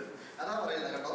നമുക്ക് എല്ലാവർക്കും അറിവുണ്ട് എന്ന് നമുക്കറിയാം. നിങ്ങളൊക്കെ കാര്യമൊക്കെ അറിയാവുന്നവരാണെന്നുള്ളത് എനിക്കും അറിയാൻ. അത് ആ മേളിൽ പറഞ്ഞതിന്റെ ഐറോണിക് കമന്റാണ്. ഇച്ചിരി ഐറോണിക്, ഇച്ചിരി രസകരമായിട്ട് പറയാം. എല്ലാവർക്കും വലിയ അറിവൊക്കെയുള്ളവരാണ്. നമ്മളെല്ലാം വലിയ അറിവുള്ളവരാ. ഇത് നമുക്കും അറിയില്ല, എനിക്കും അറിയില്ല. അറിയാം. എന്നിട്ട് അടുത്ത കണ്ടേ അറിയാം. അറിവ് ചീർപ്പിക്കും. അറിയാമെന്ന് പറഞ്ഞാൽ അവനെ ചീർക്കുക. സാധാരണയുള്ള സൈസിനേക്കാളും വലിയ സൈസായിരിക്കുന്ന ചീർക്കുന്നത്. ഹിന്ദിക്കാരന്മാർ പറയാറുണ്ട്, ഞാൻ വടക്കൻ ഡാൻസിന്റെ ഡബിൾ റൊട്ടി എന്ന് പറഞ്ഞാൽ ഈ ഡബിൾ റൊട്ടി മോഡേൺ ബ്രെഡിന്റെ ഫാമിലി ലോഫുണ്ട് വലുത്. ഇതാ അതുകൊണ്ട് ഒരു പ്ലാസ്റ്റിക് കൂടെ നിറച്ചിരിക്കുകയാണ്. പക്ഷെ അത് കയ്യിലേക്ക് ഒതുക്കിയാൽ ഒരർത്ഥത്തിൽ പറഞ്ഞ ഒരു ഉരുളക്കകത്ത് ഒതുങ്ങാനേ അല്ലേ ഉള്ളൂ. അതുകൊണ്ട് അവൻ പറയുന്നത് ഡബിൾ റൊട്ടി എവിടെയാണ്. അവൻ ഡബിൾ റൊട്ടിയാന്ന് പറഞ്ഞതിന് അർത്ഥം അവന് പൊങ്ങന.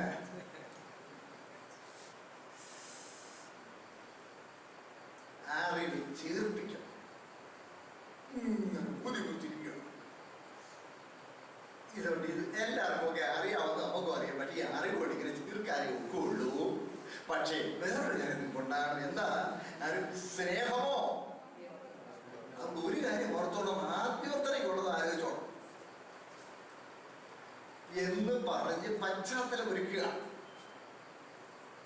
അപ്പോൾ നമ്മുടെ ഈ ഫുഡ് ഹാബിറ്റ് പോലും തീരുമാനിക്കുന്നത് സ്നേഹം എന്ന പ്രമാണപ്രകാരമായിരിക്കണം. എന്റെ കൂട്ടു സഹോദരനെ കൂടെ പരിഗണിച്ച് വേണം ഞാൻ എന്റെ ഫുഡ് ഹാബിറ്റ് തീരുമാനിക്കാൻ. ഞാൻ എന്ത് തിന്നണമെന്നുള്ളത് ഞാൻ തന്നെ തീരുമാനിച്ചാൽ പോരാ. ആ തീരുമാനത്തിൽ അവസാന വാക്ക് പറയുന്നത് അവന്റെ കൂടെ അവസ്ഥ പരിഗണിച്ചിട്ട് വേണം. അതാ ഓർമ്മ പറഞ്ഞത്. സ്നേഹമാണ് ആത്മീയത വരുത്തുന്നത്. എന്നിട്ട് അടുത്ത് പറയുന്നത് കേട്ടാൽ, താൻ വല്ലതും അറിയുന്നു എന്ന് ഒരുത്തന് തോന്നുന്നു എങ്കിൽ അറിയേണ്ടതുപോലെ അവൻ ഇന്ന് വരെ ഒന്നും ആരെ നമ്മളിത് ഞാനോ അറിവൊക്കെ ഒരാളാണ് കേട്ടോ, നിങ്ങൾ നമ്മളെ ഒന്നും കുറയ്ക്കണ്ട എന്ന് ആരെങ്കിലും പറഞ്ഞാൽ മൂപ്പരാണ് ഒരു വക അറിയാൻ പറ്റാത്തവൻ. ഒന്നും അറിയാൻ മേലെന്നുള്ള അറിവാണ് ഏറ്റവും വലിയ അറിവ്.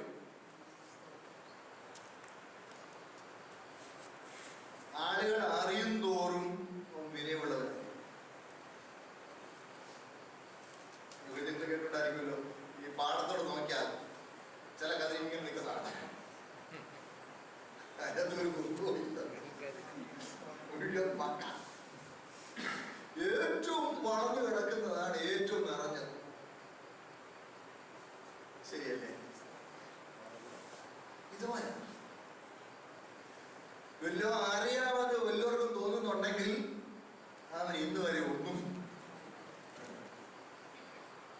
ഈ പശ്ചാത്തലം ഒരുക്കിയിട്ടാണ്. അതെ, ഇനി നമുക്ക് ഇവരെ അവരുടെ ഇടയിൽ ഉണ്ടായിരുന്ന ആ അവസ്ഥ, അവരുടെ വിഗ്രഹാത്മക നമ്മുടെ പ്രശ്നമായിരുന്നതിനെ കുറിച്ച് ചില കാര്യം പശ്ചാത്തലമായിട്ട് ഞാൻ പറയാം. നമുക്കറിയാമല്ലോ, കൊരിന്ത് എന്ന് പറയുന്നത് ഇന്ന് നമ്മൾ പറയുന്നത് ഗ്രീക്കുകാരുടെ ഗ്രീസ് ഏരിയ. ഈ പ്രാചീന ഗ്രീസിൽ മിത്തോളജി ഭയങ്കര പ്രചരിച്ചിരുന്ന, മിത്തോളജി എന്ന് പറഞ്ഞാൽ അറിയാമല്ലോ, ഈ എന്താണ് പറയുന്നത്, ഐതിഹ്യങ്ങൾ. ഇന്ത്യക്കാൾ ഒത്തിരി ഐതിഹ്യങ്ങളുള്ള ഈ പ്രാചീന ജനസമൂഹങ്ങളിലെല്ലാം ഐതിഹ്യങ്ങളുണ്ട്.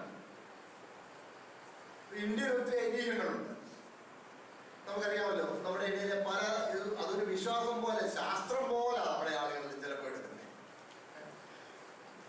ഉദാഹരണം, ഈ പിന്നെ ശകുനം ഒന്നും വേണ്ട. ഇപ്പൊ കഴിഞ്ഞ ദിവസം പത്രത്തിൽ കണ്ടു, വാസ്തു എന്ന് പറഞ്ഞ ഒരാൾ കേസ് കൊടുത്തിട്ടുണ്ട്. ഹിന്ദുവാണ്, മനോരമ. ഇവിടെ ബാംഗ്ലൂരിൽ ഒരാള് പിന്നെ വാസ്തു, ഞങ്ങളെല്ലാം നമ്മുടെ ജീവിതം തന്നെ മാറും, ഞങ്ങൾ പറയുന്ന പോലെ നമ്മുടെ വീട് പുതുക്കിപ്പെടാൻ മതി, നിങ്ങളുടെ ജീവിതം തന്നെ മാറും എന്ന് പറഞ്ഞ് പരസ്യം കൊടുത്തു. കൊടുത്ത ഒരാള് ജീവിതത്തിൽ എന്ത് കഷ്ടങ്ങള്, എന്തോ കിട്ടിയാലും ഒന്നും ശരിയാവുന്നില്ല. അവൻ ചെന്ന് അവരെ ചെന്ന് കണ്ടു പറഞ്ഞു, അവർ നിർദ്ദേശം കൊടുത്തു. അങ്ങനെ വീണ്ടും മുൻവാതിൽ മാറ്റി ഭിത്തിയെല്ലാം പൊളിച്ചു. 4.5 ലക്ഷം രൂപ പാവം ആടൊക്കെ എടുത്ത് 3 മാസത്തിനകം നിങ്ങളുടെ ജീവിതം മാറുമെന്നാണ് വാക്ക് കൊടുത്തത്. 3 മാസം കഴിഞ്ഞപ്പോൾ പറഞ്ഞ 6 മാസം. 3 മാസം കഴിഞ്ഞ് 6 മാസം കഴിഞ്ഞ് വിളിച്ചാലും ഇവർ എടുക്കുകയില്ല. പിന്നെ അവിടെ ചെന്നപ്പോഴും ഓടി. ഇപ്പം ഒരു കൊല്ലമാകുന്നു അവൻ കൊണ്ട് കേസ് കൊടുത്തു. ഇന്നലത്തെ ഹിന്ദുരാണ്. ഇതൊക്കെ വെറും ഒരു ഇതുവരെ പറയണ്ടേ, ഒരു അന്ധവിശ്വാസം. നമ്മൾ വീട് വെക്കുമ്പോൾ അതിന് ശാസ്ത്രീയമായിട്ടുള്ള അതിന്റെ അവസ്ഥയൊക്കെ സംസാരിക്കുമ്പോൾ പറയുമ്പോൾ നിങ്ങളുടെ മനസ്സിൽ അങ്ങനെ പിന്നെ തള്ളിക്കളക്കും ഇതൊക്കെ ഉള്ളതല്ലയോ എന്നുള്ള ചിന്ത വരുന്നുണ്ടായിരിക്കും. ഭൂമിയുടെ കിടപ്പ്, അതിന്റെ ചരിവ്, കാറ്റ്, പിന്നെ നീരൊഴുക്ക്. ഈ 3 കാര്യങ്ങൾ പരിഗണിച്ച് ഒരു വീട് വെക്കാനുള്ള ഒരു കാര്യം അടുക്കള അനുസരിച്ച് വേണം വെക്കാൻ. കാര്യം കാറ്റ് കയറി ഇറങ്ങി പോകുന്ന സ്ഥലത്താണ് അടുക്കളയെങ്കിലും. അപ്പൊ കാറ്റിന്റെ ഗതി നോക്കണം അടുത്ത ദിവസം. പിന്നെ നീരൊഴുക്ക് നോക്കണം, പിന്നെ ഭൂമിയുടെ ചരിവ് നോക്കണം. ഇതെല്ലാം ഇത്രയൊക്കെ നോക്കിയാണ് ഈ എഞ്ചിനീയർമാർ പോലും ഈ ആർക്കിടെക്ട്സ് പോലും വീട് ഉണ്ടാക്കും. അല്ല അതിനകത്ത് വാസ്തു ഒന്നുമല്ല. ഒത്തിരി ഐതിഹ്യങ്ങളാണ് നമ്മുടെ, ഒത്തിരി ഐതിഹ്യം. ഇതിനേക്കാൾ ഒത്തിരി ഐതിഹ്യങ്ങളുള്ള നാടായിരുന്നു ഗ്രീസ്. ഗ്രീക്ക് മിത്തോളജി ഭയങ്കര കോംപ്ലിക്കേറ്റഡ് ആണ്. എന്നിട്ട് അവർക്ക് എല്ലാത്തിനും ദേവന്മാർ നമ്മുടെ ഇടയിലെ പോലെ തന്നെ. ഈ വാസ്തു എന്നൊക്കെ പറയുന്നത് തന്നെ ഭൂമിയെ മുറിക്കുന്നതിന് പ്രായശ്ചിത്തമാണ്. അതുകൊണ്ടാണ് പാല് തിളപ്പിച്ച് മറിക്കണം, അഗ്നി ഭഗവാന് കൊടുക്കണം. വാസ്തു ബലി, അത് ബലിയാണ്. എന്ത് വേണ്ട പോട്ടെ, ഞാൻ അങ്ങോട്ട് പോട്ടെ, എനിക്ക് എന്നെക്കാള കാര്യങ്ങൾ അറിയാൻ. നമ്മുടെ ഇടയിൽ ഇതുണ്ടെന്നുള്ളത് ഭയങ്കര സങ്കടമാണ്. നമ്മുടെ ഇടയിൽ ഇതല്ല. ഈ പ്രവാചകന്മാരെന്ന് പറഞ്ഞ ഒരു വർഗം, യഥാർത്ഥ പ്രവാചകന്മാരുണ്ട് താനും കേട്ടോ, ഞാൻ അവരെ നിഷേധിക്കില്ല. 5 ശുശ്രൂഷാ വൃന്ദമുണ്ട്. അതിലൊരു പ്രധാന സമൂഹമാണ് ആര്? പ്രവാചകൻ. അത് ഇന്നുമുണ്ട്. പക്ഷേ ഈ കണിയന്മാരെ പോലെ നടക്കുന്നവരാരും പ്രവാചകന്മാരല്ല.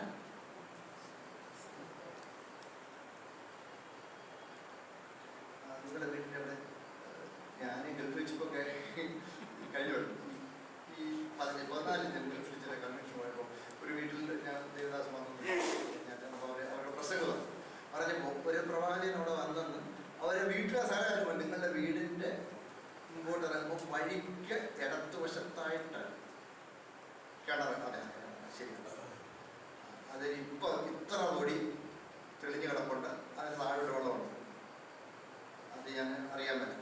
അതിന് ഇത്രാമത്തെ തൊടുമ്പോൾ താഴോട്ടൊരു ചെടി താഴെ വളരുന്നു. അതാണ് നിങ്ങളുടെ സകല പ്രശ്നങ്ങളുടെയും. അവരന്ന് രാത്രിയിൽ പോയി കഴിഞ്ഞിട്ട് നാളെ ലോകത്തിൽ നിങ്ങൾ പറഞ്ഞാൽ മതി എന്ന് പറഞ്ഞ സത്യമാണ്. ഇവരന്ന് തന്നെ വീട്ടിൽ വിളിച്ചു ചോദിച്ചു പറഞ്ഞ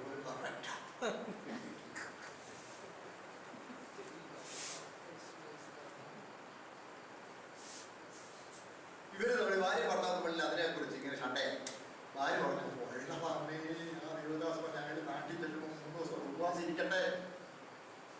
ഇപ്പൊ നമുക്ക് ദൈവവചനമല്ല, ഉപവാസമാണ് പ്രധാനം. രണ്ടിനും ജീവിതത്തിൽ പ്രാധാന്യം ഉണ്ടായിരിക്കണം, തുല്യ പ്രാധാന്യം. ഏതിനെങ്കിലും ഇച്ചിരി പ്രാധാന്യം ഉണ്ടെങ്കിൽ അത് വചനത്തിനായിരിക്കും. അതിനെക്കുറിച്ച് ഇങ്ങനെ പറയാറുണ്ട്, മാത്തം മൂത്തത് ചേച്ച കടിഞ്ഞിന് മുമ്പിൽ പെരുന്നത് കുരിയാച്ചു. എല്ലാവരും മൂത്തത്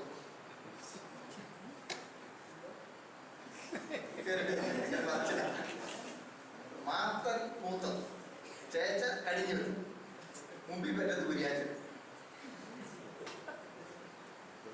ഇതുപോലെ പക്ഷെ ആദ്യം പറഞ്ഞത് മാത്തന്റെ പേര്, അതുകൊണ്ട് അത് അത്രയും ഒരു പ്രാധാന്യം കൊടുത്തേ.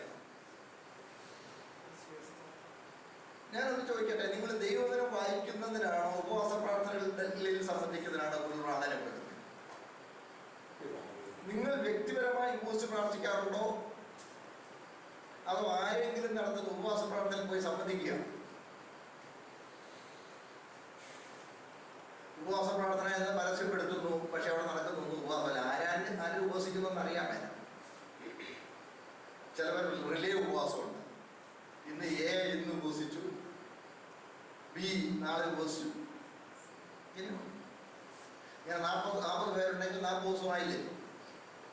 എൻ്റെ പുനഃസൗരവിധി അവിടെ ഒന്നും നടക്കുന്ന പല കാര്യങ്ങളിലും ദൈവവചനത്തിൻ്റെ പിന്തുണ ഇല്ല. നിങ്ങളതിൻ്റെ പുറകെ പോകരുത്. വചനാനുസൃതം അത് നോക്കി വെച്ച് ഏതൊരു പ്രബോധനം എടുക്കാവൂ. പ്രാർത്ഥനയ്ക്കും വചനത്തിനും തുല്യ പ്രാധാന്യം ജീവിതത്തിലുണ്ടായിരിക്കണം. എല്ലാവരും എൻ്റെ കൂടെ തന്നെ ഉണ്ട്. എനിക്ക് തോന്നിയത് നമുക്കും ഇത്തിരി ബന്ധമുള്ളായിരുന്നു. പണ്ടത്തെ ഗ്രീക്കാരും നല്ല നമ്മുടെ ഇന്ത്യക്കാരായിരുന്നു. ഇവിടെ എല്ലാത്തിനും ദേവതകൾ, അതുപോലെ തന്നെ ഗ്രീക്ക് മുഴുവൻ ദേവതകളായി, എല്ലാത്തിനും ദേവതകൾ. എന്നിട്ട് അവരിങ്ങനെ വിചാരിച്ചിരുന്നു, ഈ ആത്മാക്കൾ, ഭൂതാത്മാക്കൾ ഇങ്ങനെ ഓടി നടക്കുക, പരതി നടക്കുക, ആളുകളെ സ്വാധീനിക്കാൻ, ആളുകളുടെ ജീവിതത്തിൽ കടന്നുകൂടാൻ. ഏറ്റവും പ്രധാനമായിട്ട് കടന്നുകൂടുന്നത് ഭക്ഷണത്തിൽ കൂടെയാണ്. അതായിരുന്നു അവരുടെ വിശ്വാസം. നമ്മളും അവനല്ലേ ഒരു വിശ്വാസം ഇല്ലയോ? കൈവശം ബക്കറ്റ് മിനിസ്ട്രി ഇപ്പൊ അത് കുറഞ്ഞു തോന്നുന്നു. എനിക്കറിയാമല്ല, പറഞ്ഞില്ല. ലോകത്തിന് ചേർമ്പോഴേ എല്ലാം കുറെ പ്ലാസ്റ്റിക് കൊടുക്കും.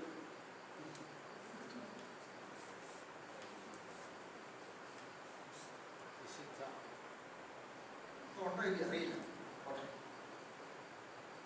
ഇതൊന്നും ദീർഘനാൾ നിൽക്കുന്നില്ല എന്നുള്ളത് ആശ്വാസമാണ്.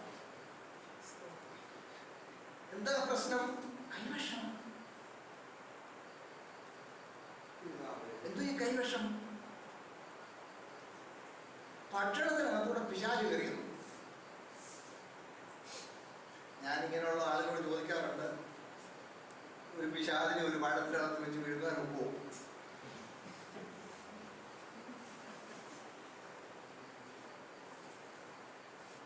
ഒക്കുകയില്ല. ഇത് രണ്ട് മേഖലയാണ്. ഭക്ഷണം ചെല്ലുന്ന വയറ്റിലോട്ട്,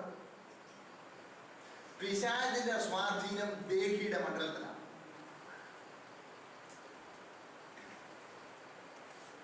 അപ്പൊ ഗ്രീക്കുകാർ അതുകൊണ്ട് അങ്ങനെ വിശ്വസിച്ചിരുന്നു, ഭക്ഷണത്തിനകത്തോടെ പിശാച് വന്നു. അതുകൊണ്ട് അവരെന്ത് ചെയ്യുമെന്ന് അറിയാമോ? എല്ലാ സമയത്തും ഭക്ഷണം ഏതെങ്കിലും ഒരു ദേവന് വേണ്ടി അങ്ങ് സമർപ്പിക്കുന്നു. ആ ദേവന് സമർപ്പിച്ച പിന്നെ കൊച്ചു പിശാചുകളൊന്നും അതിനകത്ത് കയറത്തില്ല.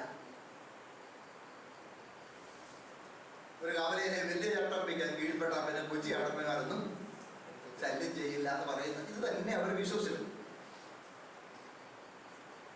അതുകൊണ്ട് മൃഗങ്ങളെ അറുക്കുമ്പോൾ ആദ്യം അതൊരു ദേവനെ സമർപ്പിക്കും. രണ്ട് തരം യാഗങ്ങൾ അവരുടെ ഉണ്ടായിരുന്നു. ഒന്ന് പബ്ലിക് സാക്രിഫൈസ്, രണ്ട് പ്രൈവറ്റ് സാക്രിഫൈസ്. എന്ന് പറഞ്ഞാൽ ഓരോ വ്യക്തികൾ ദേവന്മാർക്ക് യാഗം കഴിക്കും.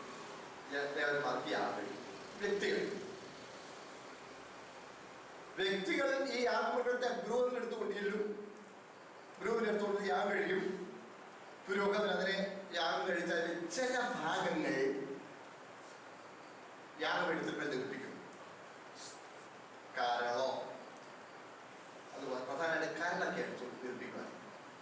ചില യാഗങ്ങളിലാണെങ്കിൽ ഈ മൃഗത്തിന്റെ തിരുനെറ്റിയിൽ നിന്ന് വട്ടത്തിൽ മുറിച്ചെടുക്കുന്ന ഒരു പിടി രോമം അതായിരുന്നു അർപ്പിക്കുന്നത്. അത് കഴിഞ്ഞ് ഒരു ഭാഗം പുരോഹിതനുള്ളതാണ്. പുരോഹിതന്മാർ സാധാരണ എടുത്തിരുന്നത് വാരിയല്ലുകൾ. ചരിത്രത്തൊക്കെ രേഖയുണ്ട്. വാരിയല് അത് പുരോഹിതന്റെ അവകാശം. വാരിയല്ലിനോട് ചേർന്നുള്ള മാംസം. ബാക്കിയുള്ള മാംസം ഈ യാഗം കഴിക്കാൻ കൊണ്ട് വേണ്ട കൊടുക്കുമ്പോൾ അയാൾ തന്റെ ബന്ധുക്കളെ എല്ലാം തന്റെ സ്നേഹിതന്മാരെയൊക്കെ വിളിച്ചിട്ടുണ്ടാകും. ചില ചരിത്ര രേഖകൾ നമുക്ക് കിട്ടിയിട്ടുണ്ട്. രേഖകൾ കിട്ടിയിട്ടുള്ളതിൽ ഇന്ന ദേവന്റെ മേശയിങ്കൽ ഭക്ഷണം കഴിക്കാൻ ഇന്നാര് നിങ്ങളെ സ്വാഗതം ചെയ്യുന്നു ഇന്ന ദിവസം. അങ്ങനെ ഇൻവിറ്റേഷൻ കൊടുക്കും. ഇൻവിറ്റേഷൻ കൊടുത്തേച്ച് ഈ മൃഗത്തെ യാഗം കഴിച്ചേച്ച് അതിന് മിച്ചം കിട്ടുന്ന ഭാഗം കൊണ്ടുവന്ന് ഒരു വിരുന്ന് കഴിക്കും. ആ വിരുന്ന് ആ ദേവന്റെ മേശയാണ്. അതാ പൗലോസ് പിന്നെ ഇതിനെക്കുറിച്ച് പിന്നെ വരുന്ന ഭാഗത്ത് പറയുന്നുണ്ട്, ഭൂതങ്ങളുടെ മേശയിൽ കർത്താവിന്റെ മേശയിൽ നിങ്ങൾക്ക് പങ്കാളികളാവാൻ പാടില്ല.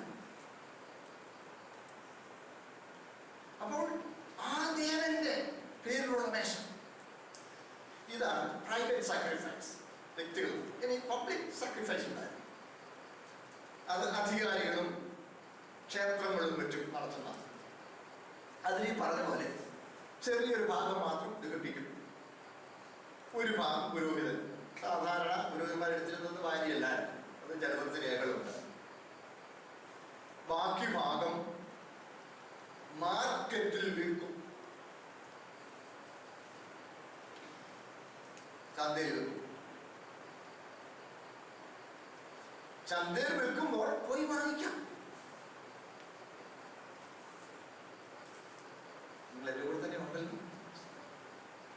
അപ്പോൾ ഒരർത്ഥത്തിൽ കൊരിന്തിൽ മിക്കവാറും മാംസമെല്ലാം ആരെങ്കിലും ഒരു ദേവന്റെ പേരിൽ അർപ്പിച്ചതാണ്.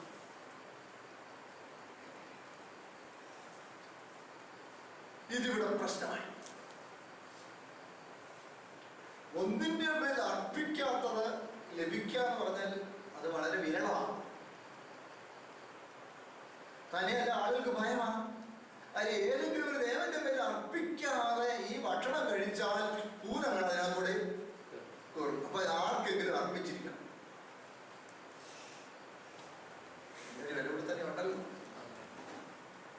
നമുക്ക് അതിനെക്കുറിച്ച് പേടിക്കാനില്ല. നമ്മൾ എന്നാ കഴിച്ചാലും ആദ്യം കർത്താവിന്റെ കയ്യിൽ നിന്ന പോലെ നമ്മൾ ഭക്ഷിക്കണം. കർത്താവിന്റെ കയ്യിൽ നിന്ന് കിട്ടാത്ത ഒന്നും നമ്മൾ കഴിക്കുന്നില്ല. അപ്പോൾ അതുകൊണ്ട് വിഗ്രഹാർപ്പിതം എന്ന് പറയുന്നത് വലിയ പ്രശ്നമാണ്. ഒരു കൂട്ട് പറഞ്ഞു ഇത് തിന്നാൻ പാടില്ല. അതുകൊണ്ടാണ് താഴെ വരുമ്പോൾ ഞാൻ ഈ പറയുന്ന ആശയങ്ങളുടെ മനസ്സിൽ കിട്ടാൻ വേണ്ടി ഞാൻ നേരത്തെ പിന്നെ വരുന്നൊരു ഭാഗം ഞാൻ ഓർപ്പിക്കാം. അതുകൊണ്ട് ചന്തയിൽ കിട്ടുന്നത് എന്താണെങ്കിലും അന്വേഷണം കഴിക്കാതെ വാങ്ങി ഭക്ഷിപ്പിക്കും. താഴെ വരുമ്പോട്ട് നമുക്കത് ഭാഗത്ത് വരെ വരും. അന്വേഷണം കാര്യമുണ്ട്. അവർ പറയും ചന്തയിൽ ഈ മീറ്റ് മേടിക്കാൻ ചെല്ലുമ്പോൾ അത് ഇന്ന ദേവന്റെ ഇതിന്റെ മേന്മയെ കുറിച്ചാവും പറയുന്നത്. ഇത് ഡയാനാദേവിയുടെ വാർഷിക ഉത്സവത്തിന് ബലി കൊടുത്ത ഒന്നാം തരം കാളയുടെ ഭാഗമാണ്. ഇന്ന് ഒത്തിരിയും മൃഗങ്ങൾ അവിടെ യാഗം അർപ്പിക്കപ്പെട്ടതുകൊണ്ട് പുരോഹിതൻ എല്ലാം എടുത്തില്ല. അതുകൊണ്ട് പുരോഹിതന്മാർക്ക് മാത്രം അവകാശപ്പെട്ട റിബ്സ് വാരിയത് അതിന്റെ മേന്മ പറഞ്ഞുകൊണ്ടായിരിക്കും ഇപ്പൊ വിൽക്കുന്നത്. ഇത് ദൈവങ്ങൾക്ക് പ്രശ്നമായി. ഇത് നമ്മുടെ ഇടയിലും പ്രശ്നമുണ്ട്. അമ്പലത്തിൽ നിന്ന് കൊണ്ടുവരുന്ന പ്രസാദം നമുക്ക് കഴിക്കാം. ഇപ്പൊ ഞാൻ പറഞ്ഞില്ലേ കൈവശം, അത് നമുക്ക് ദോഷം ചെയ്യുമോ? ഈ പ്രധാന വിഷയം നമ്മൾ ചർച്ച ചെയ്യുന്നതിന് തൊട്ട് മുമ്പ് രണ്ട് കാര്യങ്ങൾ നമ്മൾ അംഗീകരിക്കണം. ഒന്ന്, അറിവ് ചീർപ്പിക്കും. ആത്മീയവർത്തന വരുത്തുന്നതാണ് നമ്മുടെ ലക്ഷ്യം. ഒന്ന് ചീർപ്പിക്കുന്നു, മറ്റത് ആത്മീയവർത്തന. അപ്പോൾ സ്നേഹത്തോട് കൂടിയ അറിവാണ് നമുക്ക് വേണ്ടത്.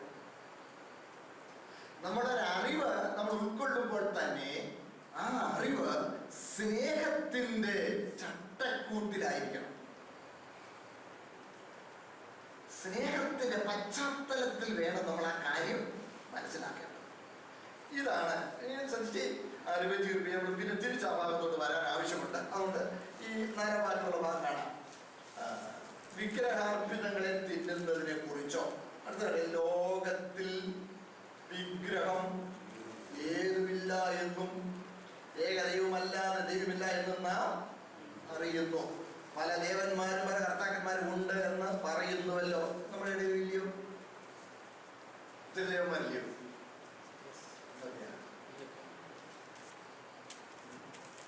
ഭദ്രകാളിയായി, അയ്യപ്പനായി, ശരവണനായി, എല്ലാം ഉണ്ട്. നടരാജൻ, ശിവൻ, കാർബോദി, ഭദ്രകഥ, ഇങ്ങനെ ഒത്തിരി ഒത്തിരി. അതാ പൗലോസ് പറയുന്നത്. പല ദേവന്മാരും പല കർത്താക്കന്മാരും ഉണ്ട് എന്ന് പറയുന്നവരും. എന്നാൽ ഇത് ആദ്യം ഓർത്തോണം, ആകാശത്തിലോ ഭൂമിയിലോ ദേവന്മാരൊന്നും പേരുള്ളവർ ഉണ്ടെന്ന് വരികിലും പിതാവായ ഏക ദൈവമേ നമുക്ക്. ദേവന്മാരെന്ന് പേര് പറയുന്നവരൊക്കെ ഒത്തിരി പേരുണ്ട്. കഴിഞ്ഞ ദിവസം ഞാൻ പത്രം വായിച്ചു, ഞാൻ ഈ പാവങ്ങൾ ദൈവമൊക്കെ ശ്രദ്ധിക്കാത്ത, നിങ്ങളിതൊന്നും വായിച്ചോന്ന് അറിയില്ല. ഈ സൂര്യഗ്രഹണം ഉണ്ടായിരുന്നു കഴിഞ്ഞ ആഴ്ച ഒരു ദിവസം, ഓർക്കുന്നുണ്ടോ? സൂര്യഗ്രഹണം ഉള്ളപ്പോൾ എല്ലാ ക്ഷേത്രങ്ങളിലും നല്ല കച്ചവടം. ശബരിമല അടച്ചു. വായിച്ചല്ലോ, വായിച്ചു. നിങ്ങൾ വായിച്ചോന്ന് എനിക്കറിയില്ല. അവിടെ പത്രത്തിൽ എഴുതിയിട്ടുണ്ടായിരുന്നു, സൂര്യഗ്രഹണ സമയത്ത് ചില പ്രത്യേക ലേസർ രശ്മികൾ വന്ന് വിഗ്രഹത്തെ സ്പർശിച്ചാൽ അതിന് ശക്തി പോകും.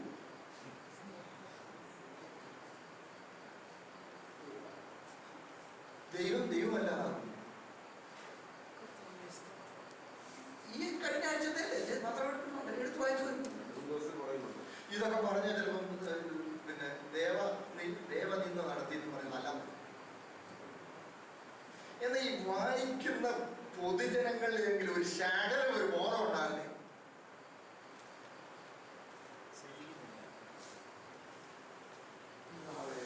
അപ്പൊ ദൈവവും ദേവന്മാരും എന്നുള്ളത് നമുക്ക് വാഗതിരിക്കണം.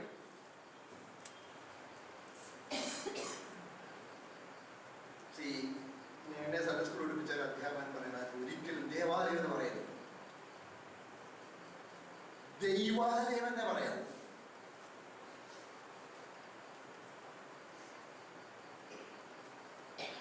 യെരൂശലേമിലെ ദേവാലയം നമ്മൾ അറിയാൻ പെട്ടെന്ന് പറയും. അതേ വളരെ സ്ട്രിക്റ്റ് ആണ് പറയുന്നത്. ഒരിക്കലും നമ്മൾ പറയരുത്, ദൈവാലയം എന്നേ പറയാം. ദേവാലയം എന്ന് ദേവനും ദൈവവും ഏകസത്യ ദൈവമേ ഉള്ളൂ. ഈ ദേവന്മാരെന്ന് പറയുന്നതോ സോറികളെ, ലൂസിഫറിന്റെ കൂടെ വീടുപോയ ദുരാത്മാക്കൾ പല ഗണത്തിൽപ്പെടുന്നവരുണ്ട്. ഇന്നും സ്വർഗത്തിൽ ദൈവത്തോട് വിശ്വസ്തരായിരിക്കുന്ന ദൂത സമൂഹങ്ങൾ, ആ ദൂത സമൂഹങ്ങളിൽ തന്നെ സ്ഥാന വ്യത്യാസങ്ങൾ ഉള്ളവരുണ്ടെന്ന് തിരുവെഴുത്തിൽ നിന്ന് കാണും. പ്രധാന ദൂതൻ, പ്രഭുക്കന്മാർ, വാഴ്ചകൾ, അധികാരങ്ങൾ, ഇതൊക്കെ ഓരോ ദൂതനുമുള്ള പ്രാമാണിത്വവും അധികാരവും സ്ഥാനവും സൂചിപ്പിക്കുന്ന പേരുകളാണ്. ഇതുപോലെ വീണുപോയ ദൂതന്മാരിലും പല സ്ഥാന വ്യത്യാസങ്ങളുള്ളവരുണ്ട്.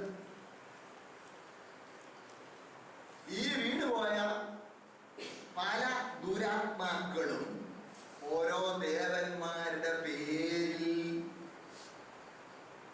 മനുഷ്യന്റെ ഹൃദയത്തിൽ ഭക്തിയും ആദരവും ജനിപ്പിച്ച് അവരുടെ ആരാധനയും അവരുടെ വിധേയത്വവും ഒക്കെ ഇന്ന് അനുഭവിച്ചുകൊണ്ടിരിക്കുന്നവരാണ് ഈ ദേവന്മാർ എന്ന് പറയുന്നത്. അവരെ പ്രസാദിപ്പിക്കുന്നവർക്ക് ഭൗമിക കാര്യങ്ങളെല്ലാം സാധിപ്പിച്ചോളൂ. എല്ലാവരും കൂടി ഉണ്ടോ? അതുകൊണ്ട് ദേവന്മാർ എന്ന് പറയുന്നത് നമ്മുടെ ഒരുപാട് നല്ല ദേവനെ ഞങ്ങളെല്ലാവരെയും, നല്ല ദൈവമേ ഞങ്ങളെല്ലാവരും, അങ്ങനെ പാടും.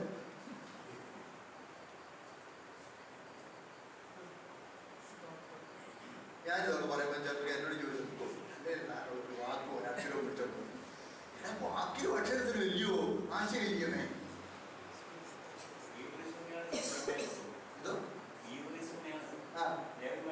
അതെ, വേളാങ്കണ്ണി അല്ലെ, ഒരു മതത്തിൽ മാത്രം ഉൾപ്പെട്ടതല്ല.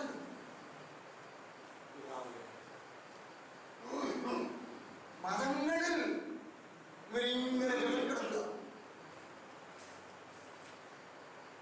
അതുകൊണ്ടാണ് വചനാഗ്നി, അഭിഷേകാഗ്നി എന്നൊക്കെ പറഞ്ഞ് സ്തുതി ആരാധന പറയുമ്പോൾ കത്തോലിക്കരുടെയുണ്ട്. ഈ ഭയങ്കര പ്രസംഗവും കഴിഞ്ഞേച്ച് സെബസ്ത്യാനോസിന് മുമ്പിൽ പിന്നെ അമ്പ് പല അനുഭവിച്ച അമ്പ കഴുന്നു അതിന് മുമ്പിൽ മടങ്ങും. ഞാനൊരു കാര്യം പറയട്ടെ, ദൈവത്തിന് അവിടെയും ഇവിടെയും പോയി മുട്ടുമടക്കുന്നവരെ ആരെയും വേണ്ട.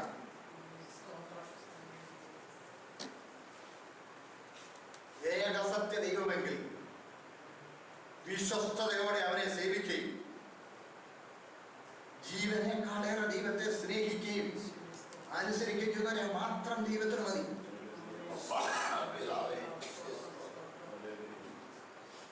അശുദ്ധന്മാരോടും അശുദ്ധിയോടും നമുക്ക് ഒരു കൂട്ടുകെട്ടും ഉണ്ടാകരുത്. ഞാനിപ്പം പല പത്രങ്ങളിൽ വരുന്ന ഈ രാഷ്ട്രീയ കളികാരത് വായിക്കുമ്പോൾ ഒരു കളിപ്പീരുകാരൻ നടത്തിയ ഒരു വിരുന്നിൽ അവൻ കളിപ്പീരുകാരനാണെന്ന് അറിയാതെ പോയി സംബന്ധിച്ചു എന്നുള്ളത് ചിലരുടെ സ്ഥാനം ധരിക്കാൻ കാരണമായി. ഞാൻ പറഞ്ഞ മനസ്സിലായില്ല, സംഭവങ്ങളൊക്കെ മനസ്സിലുണ്ടായി. ഒരു കളിപ്പീരുകാരന് വന്ദനം പറഞ്ഞു എന്നുള്ള കാരണത്താൽ ഇവൻ അയോഗ്യനാകുന്നെങ്കിൽ എന്റെ പുരസോരങ്ങളെ തട്ടിപ്പുകാരോടും വെട്ടിപ്പുകാരോടും വ്യാജന്മാരോടും അനാത്മീയരോടും സെബസ്ത്യാനോസിനെയും പുണ്യാളച്ചനെയും യേശുവിനെയും എല്ലാരെയും ഒരുമിച്ച് സേവിച്ചുകൊണ്ട് പോയി നടക്കുന്നവരോടും വന്ദനം പോലും പറയരുതെന്ന പുസ്തകം പറയും. നിങ്ങൾ അവരോട് ബന്ധപ്പെട്ടാൽ നിങ്ങൾ ദൈവസന്നിധിയിൽ അയോഗ്യരാണ്. വേർപാടും വിശുദ്ധിയും പാലിച്ചു അവർക്ക് വന്ദനം പോലും പറയരുത്. പിന്നെ അന്ന് അവരോട് അപ്പം കുറിക്കുന്നു.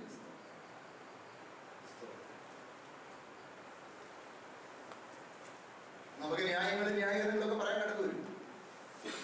പക്ഷെ ഹൃദയങ്ങളെ ശോധന ചെയ്യുന്ന ദൈവം ഒരു നാൾ ന്യായം. ഏകസത്യ ദൈവത്തെ ജീവനേക്കാളേറെ സ്നേഹിച്ചു അവനെ സേവിക്കും. കാര്യം സാധിക്കുന്നതിന് വേണ്ടിയുള്ള ഉപാധികളിലേക്ക് വഴി പോകരുത്, അതിന് വശീകരിക്കപ്പെടരുത്. ഓരോ സ്ഥലം അംഗീകരിക്കുന്നുണ്ട്. ഇവിടെ ദേവന്മാരെന്നുള്ള ഒരു പേരുണ്ട്. ദൈവമുണ്ടെന്ന് വിശ്വസിക്കുന്നവരും ചിലപ്പോൾ യാതുണ്ടെന്ന് സമ്മതിക്കില്ല. ആ വേദപുസ്തകം പറയുന്ന കാര്യം വിചാരമുണ്ട്. പല ദേവന്മാരും പല അർത്ഥക്കന്മാരുണ്ടെന്ന് പറയുന്നുവല്ലോ. എന്നാൽ ആകാശത്തിലോ ഭൂമിയിലോ ദേവന്മാർ എന്ന് പേരുള്ളവർ ഉണ്ടെന്ന് ഒരു ആകാശത്തിന്റെ ഭൂമിയിലുണ്ട്. അതാ സ്വർലോകങ്ങളിലെ അവര് ഭൂമിയിൽ അവർക്ക് ആസ്ഥാനങ്ങൾ സ്ഥാപിച്ചിട്ടുണ്ട്. അത് ക്രിസ്തീയ പള്ളികളും ബന്ധക്കോസാലകളും പോലും ഉണ്ട്. വിഷയം ചോദിച്ചാൽ പറയാം.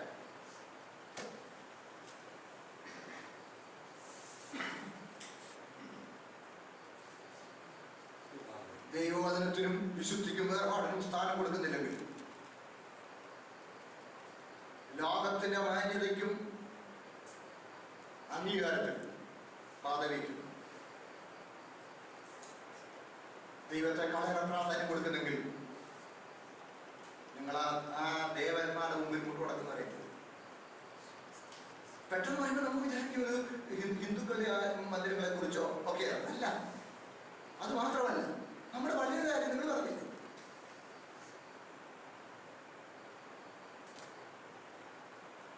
എല്ലാവരും ഒക്കെ എൻ്റെ കൂടെ കേട്ടോ.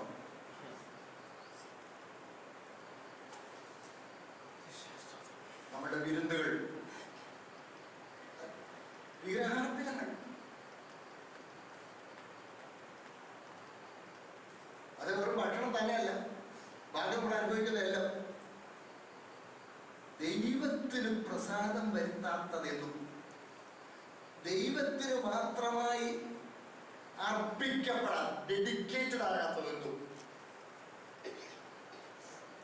നമ്മെ ദൈവത്തിൽ നിന്ന് അകറ്റും. ദൈവത്തിന് മാത്രമായി ഡെഡിക്കേറ്റഡ് ആയിരിക്കണം.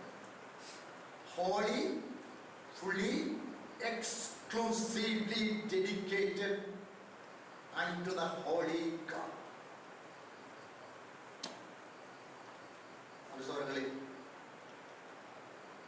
സമൂഹത്തിൽ ഇത് രണ്ടും കൂടെ വാതിരിക്കാൻ നമുക്ക് കഴിയണം. ഏതാണ് നമ്മളെന്താ വിചാരിക്കുന്നത്? ഈ പിശാചിനകത്തല്ലേ പിശാചി നമുക്ക് ഈ തെരുവ് നായ്ക്കളോട് പെരുമാറുന്നതിനേക്കാളും ചീപ്പായിട്ടാണ് പെരുമാറുന്നത്.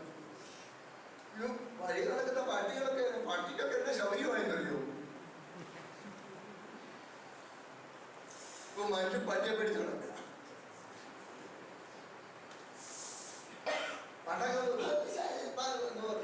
പട്ടിയോട് പറയുന്നത് അങ്ങനൊന്നും പറയുന്നില്ലാത്ത കാര്യങ്ങൾ.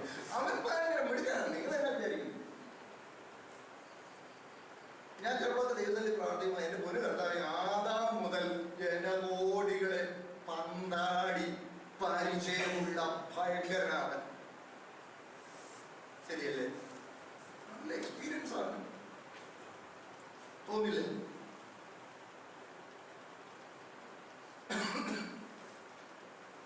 അവനോട് ഞാനിതൊക്കെ എതിർക്കുക. അപ്പാ അവിടുത്തെ കൃപയില്ലെങ്കിൽ കഴിയില്ല. നമ്മൾ ദൈവാശ്രയബോധത്തിൽ 100% കർത്താവിനെ പറ്റിയിരിക്കണം. ഓക്കെ, ഞാൻ പറഞ്ഞു വരുന്നത് ഈ ഭയങ്കരമായ പിശാച് ബുദ്ധിമാനുമാണ്.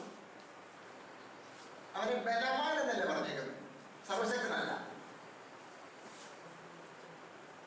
ജ്ഞാനിയുമാണ് അവൻ. പണ്ട് ജ്ഞാന സമ്പൂർണ്ണനായിരുന്നു പറഞ്ഞ ഒരു സൃഷ്ടിക്ക് എത്രയും ജ്ഞാനം ഉൾക്കൊള്ളാമോ അത്രയും ജ്ഞാനം ഉണ്ടായിരുന്നു. സർവജ്ഞാനായ ദൈവത്തെ പോലല്ല, അത് താഴെ ഒരു സൃഷ്ടിക്ക് എത്രയും ജ്ഞാനിയാണോ അത്രയും ജ്ഞാനമുള്ളവരാണ്. ഇപ്പൊ അവന്റെ ജ്ഞാനമൊക്കെ കുറഞ്ഞിട്ടുണ്ടെങ്കിൽ ഇപ്പോഴും ജ്ഞാനിയാണ്, കൗശലക്കാരാണ്, തന്ത്രങ്ങൾ മെനയുന്നവനാണ്. അതുകൊണ്ട് അവൻ നമ്മളെ പിടിക്കാൻ സഭയ്ക്കകത്തും പോകും.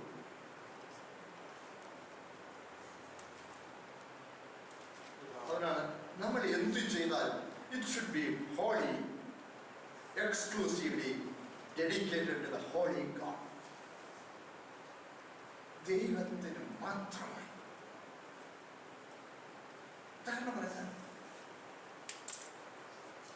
ഞാനൊരു യോഗം നടത്തിയാൽ, ഞാനൊരിടത്ത് പ്രസംഗിച്ചാൽ, എൻ്റെ കാര്യമാണ്, ഞാനൊരിടത്ത് പ്രസംഗിച്ച് ഞാനിപ്പോൾ ഇവിടെ നിങ്ങളോട് ദൈവവചനം പറയുന്നു, ഇത് എൻ്റെ കർത്താവിന് പ്രസാദമല്ല, എൻ്റെ സഹോദരങ്ങൾ ആത്മീയതയിൽ വർദ്ധിക്കുക എന്നുള്ള ഏക ലക്ഷ്യമല്ലാതെ രണ്ടാമതൊരു ലക്ഷ്യം എനിക്കുണ്ടായാൽ ഈ ശുശ്രൂഷ exclusively and holy dedicated to God എന്ന് പറയാൻ കഴിയില്ല. എനിക്കൊരു പേരും പെരുമയും ഉണ്ടാക്കാനും, മനസ്സിലാവുന്നുണ്ടോ? എനിക്കൊരു സ്ഥാനവും പദവിയും ഉണ്ടാക്കാനും, എനിക്കൊരു സൽപ്പേരുണ്ടാക്കാനും ഞാനൊരു പ്രസംഗം പ്രസംഗിച്ചാൽ വരും ചെറുതുമായ യോഗങ്ങളിലൊക്കെ ഞാൻ സംസാരിച്ചിട്ടുണ്ട്. അവിടെ ഇരിക്കുന്ന വിനാരും ഒക്കെ ഉണ്ടല്ലോ, അവർക്കൊക്കെ ഒരു സന്തോഷമാകണം. സമൂഹത്തിലെ വെല്ലുവിളികളല്ലേ, അവർക്കൊക്കെ സന്തോഷമാകണം എന്ന നിലയിൽ ഞാൻ അവിടെ പ്രസംഗിച്ചാൽ ദൈവത്തിന് മാത്രമായി സമർപ്പിക്കപ്പെട്ടതാകുമോ? അത് ഇല്ല. അത്ര കണ്ട് അത് ദൈവപ്രസാദം ഇല്ലാത്തതാകും. നിങ്ങൾ ജ്ഞാനികളാണ്, നിങ്ങൾ ബുദ്ധിയുള്ളവരാണ്, നിങ്ങൾ ഭരിക്കാനുള്ളവരാണ്. നമ്മൾ ഓരോ നീക്കവും നിങ്ങൾ പരിശോധിക്കണം. നിങ്ങൾക്ക് മനസ്സിലാകാതെ പോയാൽ, ആർക്കെങ്കിലും മനസ്സിലാകാതെ പോയെങ്കിൽ, ഞാൻ ദൈവവേലയ്ക്ക് ഒരു സംഭാവന കൊടുക്കുമ്പോൾ,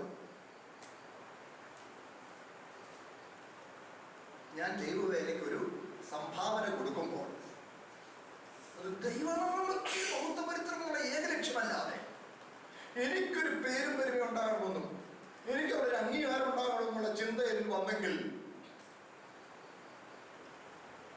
അത്ര കണ്ടത് ദൈവപ്രസാദം ഇല്ലാത്തതാകും.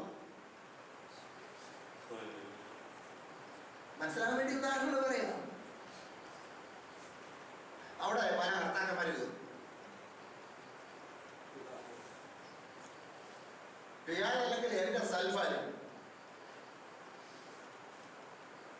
ചിലര് ഭദ്രകാളിയെ സേവിക്കും, ചിലർ സെബസ്ത്യാനോസിനെ സേവിക്കും, ചിലർ പുണ്യാളത്തിനെ സേവിക്കും, ഗീവർഗീസ് പുണ്യാളത്തിനെ സേവിക്കും, ചിലർ പരിപാലത്തിനെ സേവിക്കും, ചിലർ സ്വന്തം സെൽഫിനെ.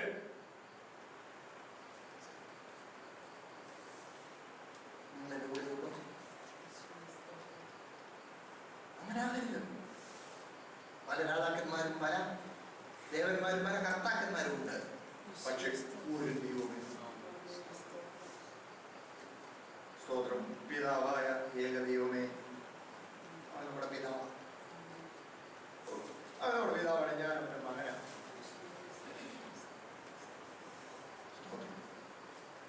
അപ്പനും മോനത്തുള്ള ബന്ധം എന്ന് പറഞ്ഞ കുറിച്ചറിയും.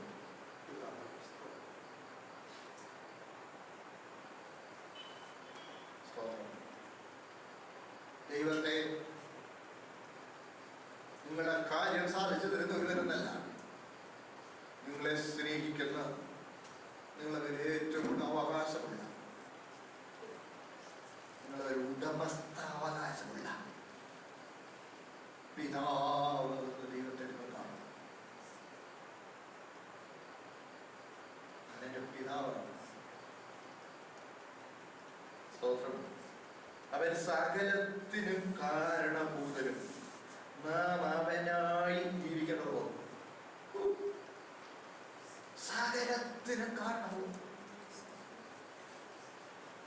നാം ഈ ദൈവത്തിനായി ജീവിക്കും. ഞാൻ സാധാരണ പറയാറുണ്ട്, നിങ്ങൾ എല്ലാവരും കുറഞ്ഞ പക്ഷം ഒരിക്കലെങ്കിലും കേട്ടിരിക്കണേ. ഞാൻ ആവർത്തി പറയുന്നൊരു കാര്യമുണ്ട്. നമ്മളെപ്പോഴും പറഞ്ഞു എനിക്ക് വേണ്ടി ദൈവം, എനിക്ക് വേണ്ടി ദൈവം, എനിക്ക് വേണ്ടി ഞാനായി വരുന്നു. നേരെ തിരിച്ചുകൊള്ളണം. ദൈവത്തിന് വേണ്ടി ഞാൻ അവനായി ജീവിക്കണം. ദൈവം, ഞാൻ നിനക്ക് വേണ്ടിയാണ്. എന്റെ ജീവിതത്തിലെ എല്ലാ വശങ്ങളും അവിടുത്തേക്ക് മഹത്വമാണ്. സ്തോത്രം. നിങ്ങളെല്ലാവരും എന്റെ കൂടെ തന്നെ ഉണ്ടെന്ന് ഞാൻ വിശ്വസിക്കുക. ഒരു സാധാരണ വിഷയത്തിലോട്ട് പൗലോസ് ഇങ്ങനെ, പൗലോസ് മനസ്സവന്റെ ഒരുക്കാൻ വേണ്ടി രണ്ട് ഘട്ടങ്ങൾ. ഒന്നാമത്തെ ഘട്ടം അറിവിനെ കുറിച്ചും സ്നേഹത്തെ കുറിച്ചും താരതമ്യപ്പെടുത്തുന്നത്. അടുത്തത് ദേവന്മാരെയും ദൈവത്തെയും താരതമ്യപ്പെടുത്തും. ഒരുത്തരുടെ മനസ്സൊരുക്കാനായിട്ട് പശ്ചാത്തലം ഒരുക്കുക. പശ്ചാത്തലം ഒരുക്കുന്നതിന്റെ ഒന്നാമത്തെ ഘട്ടം അറിവ്. എല്ലാവർക്കും അറിവുണ്ടെന്ന് എല്ലാവർക്കും അറിയാം. അറിവുകൊണ്ട് ചികിത്സയുണ്ട്, സ്നേഹമുണ്ട്, ആത്മവർദ്ധനം. അടുത്ത പറഞ്ഞു, ഒത്തിരി കർത്താക്കന്മാരും ദേവന്മാരും ഒക്കെ ഉണ്ടെന്നേ. ആകാശം പോലൊക്കെ അങ്ങനെയുള്ളവരൊക്കെ ഉണ്ടാവും. പക്ഷെ നമുക്ക് ഏക ദൈവമേ ഉള്ളൂ. അവൻ ഏക പിതാ, നമ്മളവന്റെ മക്കളാണ്. നിങ്ങളൊന്ന് ആലോചിച്ച് നോക്കി, ഈ ഇതര ദേവന്മാരെ പുറകെ പോകുന്ന ആളുകൾക്ക് ഈ ദേവന്മാരുമായി വല്ല ബന്ധമുണ്ടോ? ചേർന്നൊരു കാര്യം സാധിച്ചു പോരിക പറഞ്ഞേ ഉള്ളൂ. എന്ന് പറഞ്ഞാൽ ഒരു നേർച്ചയിട്ട് ഒരു കാര്യം സാധിച്ചു, അല്ലെ ഒരു നോമ്പ് നോറ്റ് ഒരു കാര്യം സാധിച്ചു. ഈ വെൻഡിങ് മെഷീനകത്ത് കോയിനിട്ട് ഒരു സോഫ്റ്റ് ഡ്രിങ്ക് എടുത്തോണ്ട് പോകുന്ന പോലെ. ഞാൻ പറഞ്ഞ മനസ്സിലായോ? വിദേശത്തൊക്കെ ഉണ്ട്, ഇപ്പൊ നമ്മുടെ ഒരു കാര്യം വരുന്നുണ്ട്. വെൻഡിങ് മെഷീൻ, കൊക്കക്കോളയുടെ മെഷീനിൽ അതിനകത്ത് സ്ലോട്ടുണ്ട്. ആ സ്ലോട്ടിനകത്തോട്ട് ഒരു ബൗണ്ട് കൊണ്ടിട്ട് താഴെ ഒരു ഗ്ലാസ് വരും. അതാണ് അതുമായിട്ട് തന്നെ ബന്ധമുണ്ടോ ആ മെഷീൻ വന്നിട്ട്? ഞാൻ കാര്യം കൊടുത്തു, ആരും പറ്റുള്ളൂ, ബന്ധമൊന്നും. പക്ഷെ നമ്മളങ്ങനെയല്ല. അപ്പനിൽ നിന്ന് എന്തെങ്കിലും അനുഭവിക്കുമ്പോൾ അതെന്തെങ്കിലും കൊടുത്തിട്ട് ഇങ്ങോട്ട് കിട്ടുന്നല്ല ബന്ധത്തിൽ. അതാണ് മേളിൽ പറഞ്ഞുകൊണ്ട് ഇതെല്ലാം ബന്ധപ്പെട്ടതാണെങ്കിൽ ഒരു ഒറ്റയടിക്കും എല്ലാം പറയാൻ ഒക്കത്തില്ലല്ലോ. തൊട്ട് മേളിൽ കൊണ്ട് എൻ്റെ മൂന്നാമത് എങ്കിലോ ദൈവത്തെ സ്നേഹിക്കുന്നെങ്കിൽ അവനെ ദൈവം അറിഞ്ഞിരിക്കുന്നു. നമുക്ക് ദൈവത്തിൽ തമ്മിൽ ഒരു മ്യൂച്വൽ അക്വൈന്റൻസ് ഉണ്ട്, ബേസ്ഡ് അപ്പോൺ ലവ്. സ്നേഹത്തിൽ അധിഷ്ഠിതമായ ഒരു പരസ്പര ബന്ധം. സ്തോത്രം. അവന്റെ പിതാവാണ്. എല്ലാവരും എൻ്റെ കൂടെ ഉണ്ടല്ലോ. സൗകര്യങ്ങളെ നിങ്ങൾ ഇതിനെക്കുറിച്ച് പേടിക്കുന്നത് നേരെ പോയതുകൊണ്ട് ഞാൻ വായിപ്പിക്കുന്നില്ല. അത് കുറച്ചു കാലം കൂടി രമ്യാവിന്റെ പുസ്തകം 10-ാം അധ്യായം വായിക്കുന്നു. ആ വായിച്ചു വായിച്ച പ്രത്യേകം രമ്യാവിന്റെ പുസ്തകം 10-ാം അധ്യായം 1 മുതൽ എത്ര വാക്യം വേഗം വായിച്ചേ. രമ്യ 10:1 മുതൽ. നിങ്ങളോട് അരുളിച്ചെന്ന വചനം കേൾക്കെ. യഹോവ ഇപ്രകാരം അരുളിച്ചെയ്യുന്നു, ജാതികളുടെ വഴി പഠിക്കരുത്, ആകാശത്തിലെ ലക്ഷണങ്ങൾ കണ്ട് ഭ്രമിക്കരുത്. ജാതികളല്ലോ അവ കണ്ട് ഭ്രമിക്കുന്നത്. ജാതികളുടെ ചട്ടങ്ങൾ നിത്യാമൂർത്തിയെ സംബന്ധിക്കുന്നു. അത് ഒരുവൻ കാട്ടിൽ നിന്ന് വെട്ടിക്കൊണ്ടുവന്ന മരവും ആശാരി വാച്ചിക്കൊണ്ട് ചെയ്ത പണിയും അത്രേ. അവർ അതിനെ വെള്ളിയും പൊന്നും കൊണ്ട് അലങ്കരിക്കുന്നു. അത് ഇളകാതെ ഇരിക്കേണ്ടതിന് അവർ അതിനെ ആണിയും ചുറ്റികയും കൊണ്ട് ഉറപ്പിക്കുന്നു. അവ വെള്ളരിത്തോട്ടത്തിലെ തൂണുപോലെയാകുന്നു. അവ സംസാരിക്കുന്നില്ല. അവയ്ക്ക് നടപ്പാൻ വഹിയായതുകൊണ്ട് അവയെ ചുമന്നുകൊണ്ട് പോകണം. അവയെ ഭയപ്പെടരുത്. ഒരു ദോഷവും ചെയ്യുവാൻ അവർക്ക് കഴിയുകയില്ല. ഗുണം ചെയ്യുവാനും അവയ്ക്ക് പ്രാപ്തിയില്ല. യഹോവേ, നിന്നോട് തുല്യനായവൻ ആരുമില്ല. നീ വലിയവനും നിന്റെ നാമം ബലത്തിൽ വലിയതുമാകുന്നു. ജാതികളുടെ രാജാവേ, ജാതികളുടെ വഴി പഠിക്കും. ആകാശത്തെ ലക്ഷ്യങ്ങൾ ഭ്രമിക്കും. ജാതികൾ അതിനോട് ഭ്രമിക്കുന്നു. ഞാൻ എൻ്റെ മുഴു ജീവിതം എൻ്റെ കർത്താവിന് കൊടുത്തത്. അവൻ്റെ പിതാവ്. My whole life is dedicated to God. അവിടെ ഇവിടുത്തെ ദേവന്മാരെന്നും കർത്താക്കന്മാരെന്നും പറയുന്നവരൊക്കെ ഉത്തരവുണ്ടാവും. ഞാൻ അവന് വേണ്ടി ഒന്നും കൊടുത്തിട്ടില്ല.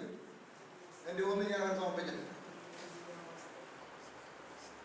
അതിനൊരു ഗുണവും ചെയ്യാൻ കഴിയില്ല, പിന്നെ ദോഷം ചെയ്യാൻ കഴിയും. ഭ്രമിക്കണം. വീടിന്റെ അകതെല്ലാം കണ്ടുകൊണ്ട് 4 മണി കുരിയാതെ പറഞ്ഞു കിട്ടുന്നവരൊക്കെ വിജയിച്ച് പൊക്കോളാനാണ്. ഭ്രമിക്കരുത്. പോട്ടെ, അങ്ങനെ പറഞ്ഞു വരുമ്പോൾ എൻ്റെ വാക്കും സംരക്ഷിച്ചോട്ടെ. പ്രിയ സഹോദരങ്ങളെ, 3 മേഖലകൾ ദൈവം നിയമിച്ചത്. കുടുംബബന്ധം, അതാണ് 7-ാമത്തെ. 2-ാമത്തത് ആഹാരം, ഭക്ഷണം, ദൈവം നിയമിച്ചത്. 3 വസ്ത്രധാരണം. ഈ 3 കാര്യങ്ങളാണ് ദൈവം ഏതിൽ തന്നെ തൻ്റെ ചിട്ടവട്ടങ്ങൾ നിയമിച്ചു മനുഷ്യന് കൊടുത്തത്. അതിൽ 1-ാമത്തത് പറഞ്ഞു കുടുംബബന്ധം അങ്ങനെ ആയിരിക്കണമെന്ന് പറഞ്ഞു. 2-ാമത്തതിലേക്ക് കടന്നു. 2-ാമത്തത് ആഹാരം. അതാണ് വലിയ ചിന്താക്കുഴപ്പമുണ്ടായി. നമ്മുടെ ഇന്ത്യയിലെ പോലെ തന്നെ ഒരു പ്രാചീന ജനസമൂഹമാണ്. എനിക്കറിയാം എല്ലാ ജനസമൂഹങ്ങളിലും ഇതുണ്ട്. ആരെയും പേടിക്കുകയും ഇതൊക്കെ ഉണ്ട്. രക്ഷിക്കപ്പെട്ട് വന്നു കഴിയുമ്പോൾ കുറയപ്പെടുമെന്ന് നമ്മളെ സ്വാധീനിക്കും. നമ്മൾ അവരെ ഡെഡിക്കേറ്റ് ചെയ്ത് ഒന്നുകൊണ്ടാകരുത്. അവനുമായിട്ട് ബന്ധമുണ്ടാകരുത്. അവന്റെ പുറകെ പോകുന്നവരുമായിട്ടും ബന്ധമുണ്ടാകരുത്. ചിലപ്പോൾ എൻ്റെ സെൽഫായിരിക്കും എൻ്റെ ദൈവം. കർത്താവിനെ പറഞ്ഞില്ലേ, മുമ്പിൽ ചെണ്ട പൊട്ടിക്കൽ ഇവിടെ കിട്ടാൻ കെട്ടിപ്പോയി. നിങ്ങളുടെ പേരിന് പെരുമിക്ക് കൊടുക്കരുത്. നമുക്ക് സൽപ്പേരുണ്ടാകാൻ ഏറ്റവും വലിയ പ്രസംഗനാണെന്ന് അറിയാൻ പ്രസംഗിക്കുക. അടുത്ത് പറയുമ്പോൾ ദേഷ്യം വരും. പക്ഷെ പറയുക, ഏറ്റവും നല്ല പാട്ടുകാരനാണ്, പാട്ടുകാരിയാണ് എന്ന് അറിയിക്കാൻ വേണ്ടി പാടുന്നത്. ചിലപ്പോഴൊക്കെ ചില കൺവെൻഷൻ വരുമ്പോൾ ചില വലിയൊരു പാടും പറയും. ഇപ്പോൾ സഹോദരൻ ജിബിൻ നിങ്ങൾക്കായി പാടും. അപ്പൊ ആർക്കുവേണ്ടിയാ പാടുന്നേ?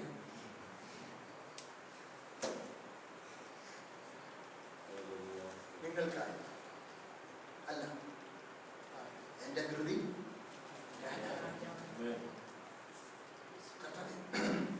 ഞാൻ ഇന്ന് അങ്ങയുടെ വാർത്ത പറയുമ്പോൾ അങ്ങയുടെ നാമം മുഖത്തൊടുക്കണം. അടിയന്റെ വചനം പറയുമ്പോൾ എന്റെ സഹോദരങ്ങളായ അങ്ങയുടെ മക്കൾ ആത്മവർദ്ധന പ്രാപിക്കണം. അവർക്ക് വിശ്വാസത്തിൽ ഉറപ്പുണ്ടാകും. അവരെ ആകാത്ത എന്തെങ്കിലും അവരെ സ്വാധീനിക്കുന്നെങ്കിൽ അവരതിൽ നിന്ന് ഒഴിയാണ് അവർക്ക് പോകുന്നത്. അതായത് എന്റെ ശുശ്രൂഷ അങ്ങയുടെ മഹത്വത്തിനായി മാത്രം ഞാൻ സമർപ്പിക്കുന്നു. അങ്ങനെ ഒരു സമ്പൂർണ്ണ സമർപ്പണം. അവൻ നമ്മുടെ കർത്താവ്. നമ്മൾ കഴിക്കുന്ന ഭക്ഷണത്തെ കുറിച്ച് ദൈവത്തിന് പറയാം. ദൈവം അതപ്പോ കർത്താവിനെ വെച്ച് അടുത്ത അധ്യായങ്ങൾ അടുത്ത ക്ലാസ് നമുക്ക് പഠിക്കണം.